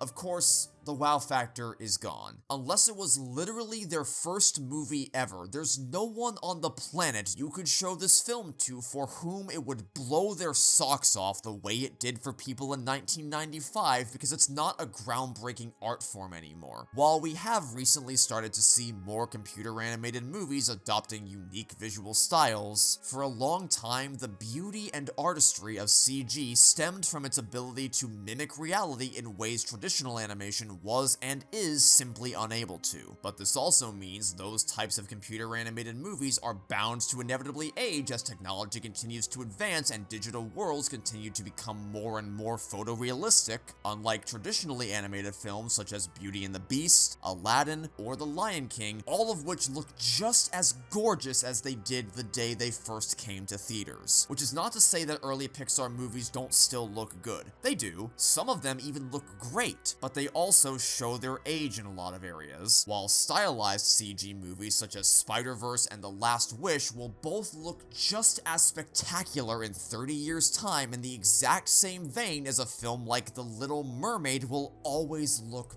breathtaking. Which, for as much praise as I have for the visuals here, is sadly not something I can say about Toy Story.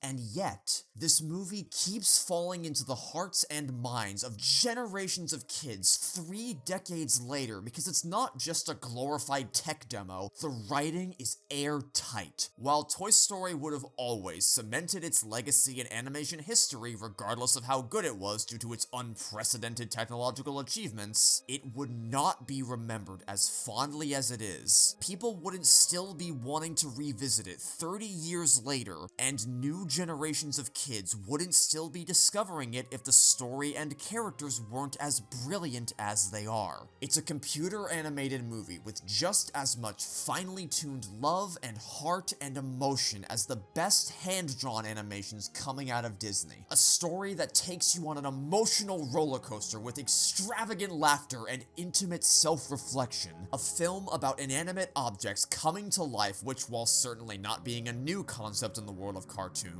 took that base premise and kicked it up a notch with a phenomenally smart script appealing to universal human fears and emotions, and making it as grand and cinematic and epic as was technologically possible at the time. It melts my heart hearing how many people were inspired to become animators as a result of this movie, and how many existing filmmakers were inspired to push themselves beyond what they thought was good enough because of what Pixar accomplished with Toy Story. I have no way of verifying if it was the first, but it was certainly among the first movies, nay, first pieces of media I had ever been exposed to. If you've seen my Toy Story 3 series, you know how much this franchise means to me. I didn't experience the industry-shattering hype the whole world did in 1995, but I certainly experienced a movie that changed my world forever. It did it as a kid during an extremely scary period of my life, life. It did it as a young adult by helping me find an audience on YouTube, and I imagine it will probably continue doing that for me for infinity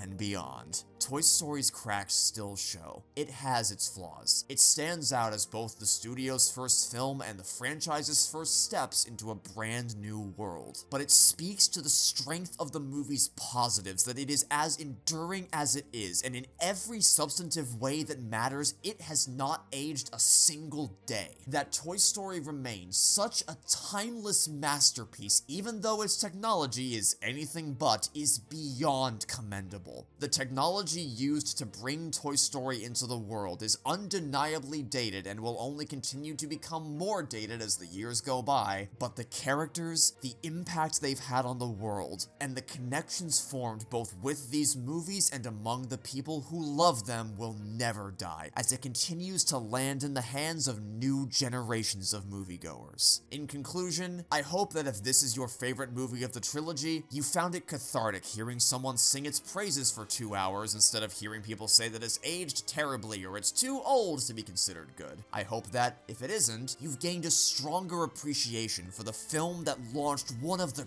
greatest trilogies in cinematic history. It delighted audiences 30 years ago, and it will still be delighting generations of kids, animation enthusiasts, and people of all walks of life 30, 50, 100 years from now, because it is a truly universal story that no matter who you are or where you're from, you can always find a friend in Woody and Buzz. Because I know I certainly have. To infinity and beyond!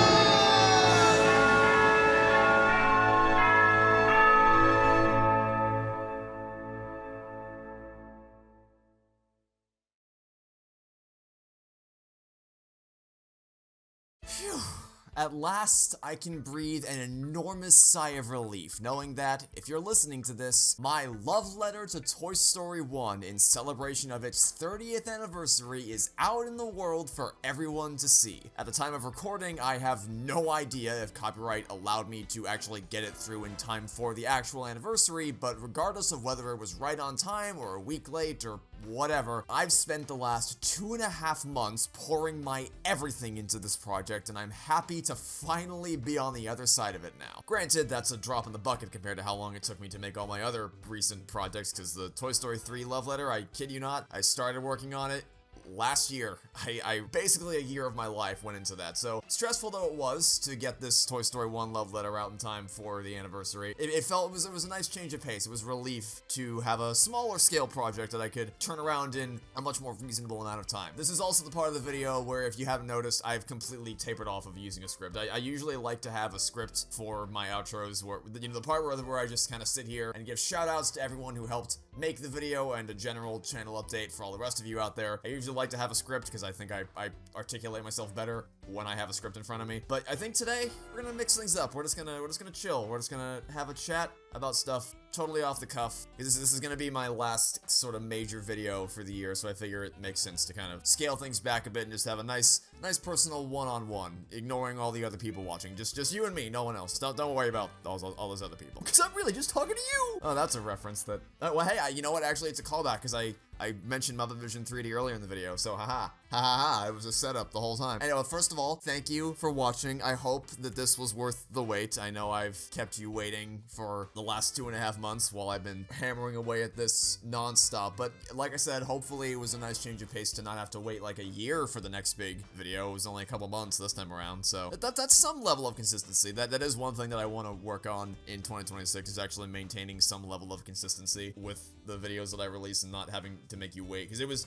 the Owl House love letter came out in April of last year, and then it wasn't until, like, we had some commentaries and stuff in the meantime, but as far as major analysis videos, it wasn't until the summer of 2025 that the next big thing came out. So I'd like to not have to do that again in 2026, but like I said, I feel like this year I was better about it. We got the Toy Story 3 stuff over the summer, started June 18th and ended July 16th with the 3 parts. Took about half a month off, hit the ground running with the Pixar ranking, which I obviously ended up having to postpone because D23 happened, and then it was about 2 months between the end of Toy Story 3 and the D23 video coming out, and then about 2 months between that and this, so not exactly up to snuff with some other creators who obviously output more consistently, but I'm getting better, I'm improving. I don't like leaving you guys high and dry for too long, but I do hope that the stuff that I make is worth the wait for you in the meantime. And of course, I also want to give a huge 1,000,001 thank yous to the Space Rangers for proof watching this, and of course the Gugonic for helping out with the visual effect shots. I really just cannot sing the praises of all of them enough. Every single person on screen, Avert, Gugonic, Anonymous, OJ, they all contributed meaningfully to the production of this video with giving notes, feedback. My videos wouldn't be what they were if I didn't have people to keep me grounded on planet Earth and not fly up into the sky, to tell me when things are working, when things aren't working. No words could possibly express how much I appreciate having them as friends and as people that I can bounce ideas off of. And if you want to show your support for them, some of them do their own stuff. Avert and OJ have their own channels. OJ streams some games there pretty consistently. Avert does streams as well, in addition to his mainline analysis videos, mostly covering Nintendo related stuff. I don't know if I'm allowed to say what he's currently working on, but he's working on something. I imagine if you like Nintendo stuff, probably like it. The absolute least I can do for everything they've done for me over the years to just send some people their way and go show them as much support as possible. They more than deserve it. It means the absolute world to me having friends like that in my life. Speaking of VFX shots though, be sure to subscribe if you like what you've seen! See, it's fitting because this outro is off the cuff, which means I'll just have to resort to my impeccable improv skills. That was horrible. Now, as for general channel updates, I mentioned the Pixar ranking earlier. That I imagine is probably what people are expecting me to do next, since that was the project I was originally working on before I had to postpone it for the sake of the D23 video. But I think it makes sense for me to postpone it even further until I make other videos. And the reasoning is because while I was writing the script for the Pixar ranking, I noticed that a lot of the time I was either saying, wait until I make my full video on this, or just trying to fight a battle between saying enough in the ranking video to make sure that it's still a substantive piece of writing, but not saying so much that I'm left with nothing for the actual full-length video I eventually plan to make. The obvious example here is Lightyear, is a movie that I have still promised to eviscerate at some point, and I will. I will eventually, and I'd rather not have the section of the ranking video basically just be like, yeah, I mean, I got stuff to say. You'll hear it eventually. Don't know when, but and plus, it was pointed out to me in the comments of the original post that I did over the summer asking what you guys wanted to see next, that it makes more sense to wait to make the Pixar ranking until after Toy Story 5, since it feels like a major landmark in Pixar's catalog that the 5th Toy Story movie is coming out, and considering how people on my Discord server reacted, which by the way, if you haven't joined my Discord server, you should. It's a fun little community we got over there. Link will be in the description below. We chat about movies, games, shows, whatever. We have movie nights, community voice calls. It's a great time. But people went ballistic. They went ballistic when that stupid 50-second vortex of pure nothing came out. Titan only knows when A, a more official trailer drops, and B, oh boy, when the movie itself comes out. I'm not ready for what's gonna happen when that movie comes out. Yes, that's gonna be a major deal for us, so I think it makes more sense to wait until after, which I know that's like a whole half year away at this point, and I know that is the thing that people seem to be most interested in seeing me do next, and I still do feel bad about, like, I hate, this is why I just don't like promising things, because I hate saying, like, I'm gonna do this, and then make a lot of progress toward it, and then something comes up, and I end up not doing it for a while. That's why, like, the Lightyear video has been a ginormous not thorn in my side, but it's been stalking me, it's been haunting me over the last few years, because I promised it, and then so many other things got in the way that prevented me from dedicating any level of meaningful time to actually making it. Yeah, I just don't like disappointing people. I don't like promising things and not being able to keep them. I do still intend on making the Pixar ranking, but I don't think I'm going to do it until after Toy Story 5, because I don't even know what I'm gonna do for Toy Story 5, if I'm being perfectly honest with you. I don't know if I'm gonna do a full-length critique, like Toy Story 3 or 4, or if I'm gonna do a sort of off-the-cuff ranty style thing like I originally did for Lightyear in 2022. I really don't know what my plans are. I'm trying not to think about it if I'm being perfectly honest with you. But so then if that's not next, what is next? Well, I mentioned earlier, this is my last major project of the year. It's been a very, very intense year for me, personally, professionally. It's been a lot. I've had these major projects. I just feel like I've been going non-stop, so I would like some time to recuperate. I'm gonna take all of December, and probably a good chunk of January as well, to just kind of mentally recharge and reset. I did originally plan on there being one more video this year about the Toy Story 5 teaser that we knew was going to come out at some point before the end of 2025, but because it turned out to be absolutely nothing, I can't justify. I think it would be a waste of everybody's time. It would be a waste of my time making it and your time watching it, because I genuinely don't know what I could say about it that I didn't already say about Toy Story 5 in my last couple D23 videos. We will still, hopefully, copyright willing, have a commentary come out before the end of the year. Guganic's been hard at work editing a triple feature commentary for the Sonic movies, which I mentioned at the end of my Toy Story 3 series. He's been working on that for the better part of the year. And now that I'm done with Toy Story for the year, I'm gonna jump over to that and help him get that across the finish line. So you can look forward to that, hopefully sometime next month. But it is 3 movies, and it is Paramount. So who knows what's going to happen with copyright, but that's the game plan for that. As far as major projects, I don't really have anything. Well, actually, there is, so I do have an unfinished video. I have an unfinished rant about, I know most of you probably aren't that interested in Halo, but there was a reveal last month that they're remaking Halo Combat Evolved, and they're calling it Halo Campaign Evolved, which is such a dumb shit fucking name. But they're making that, and the reveal pissed me off so much that I just, oh man, I spent a whole weekend just in a blind rage, just venting into a keyboard and into my microphone. And eventually, like, after I screamed into a microphone for 2 hours, I got all the frustrations out of my system, and I realized, oh, you know, the more time I spend on this, the more time I'm not spending on the Toy Story love letter, which is more important to me. I can't justify spending more time on this than that. But, you know, it was a good chunk of work that went into venting my frustrations into a Microsoft Word document and then into a Vegas project file. So I'll leave a link, because I did finish editing a good chunk of it. I'll leave a link to a small, like, 8-minute chunk of the video. If you want to see the full rant, if you would be interested in that, leave a comment either here or on that video, and maybe I'll see it through to completion. But I'm mainly just putting this here so that I don't feel like all the effort I put into that was completely for nothing. But beyond that, as for what's next on the channel, a lot of people have asked me about Toy Story 2. Like, a lot of people across Discord and YouTube. I've seen so many people ask me, hey, you've covered all the other Toy Story movies. Are you gonna do a love letter for Toy Story 2 next? And the answer is yes. I feel like most people knew the answer would be yes. I want to cover all the movies that I haven't covered before we get to Toy Story 5. I feel like that makes sense to kind of get all caught up with everything. I probably won't do the shorts or the TV. I mean, maybe someday, like after Toy Story 5, maybe I'll come back and I'll review Toy Story of Terror or Time Forgotten, all the shorts, but I don't think it's as important as it is to focus on Toy Story 2 to get that out before Toy Story 5 comes out. But as for when I do that I'm leaving up to you, because I've seen a good chunk of people in the comments saying like, hey, I know you've been doing a lot of love letters lately, but we're itching for something like the Destroyed Everything series. We're itching to see a good rant, which, you know, I understand.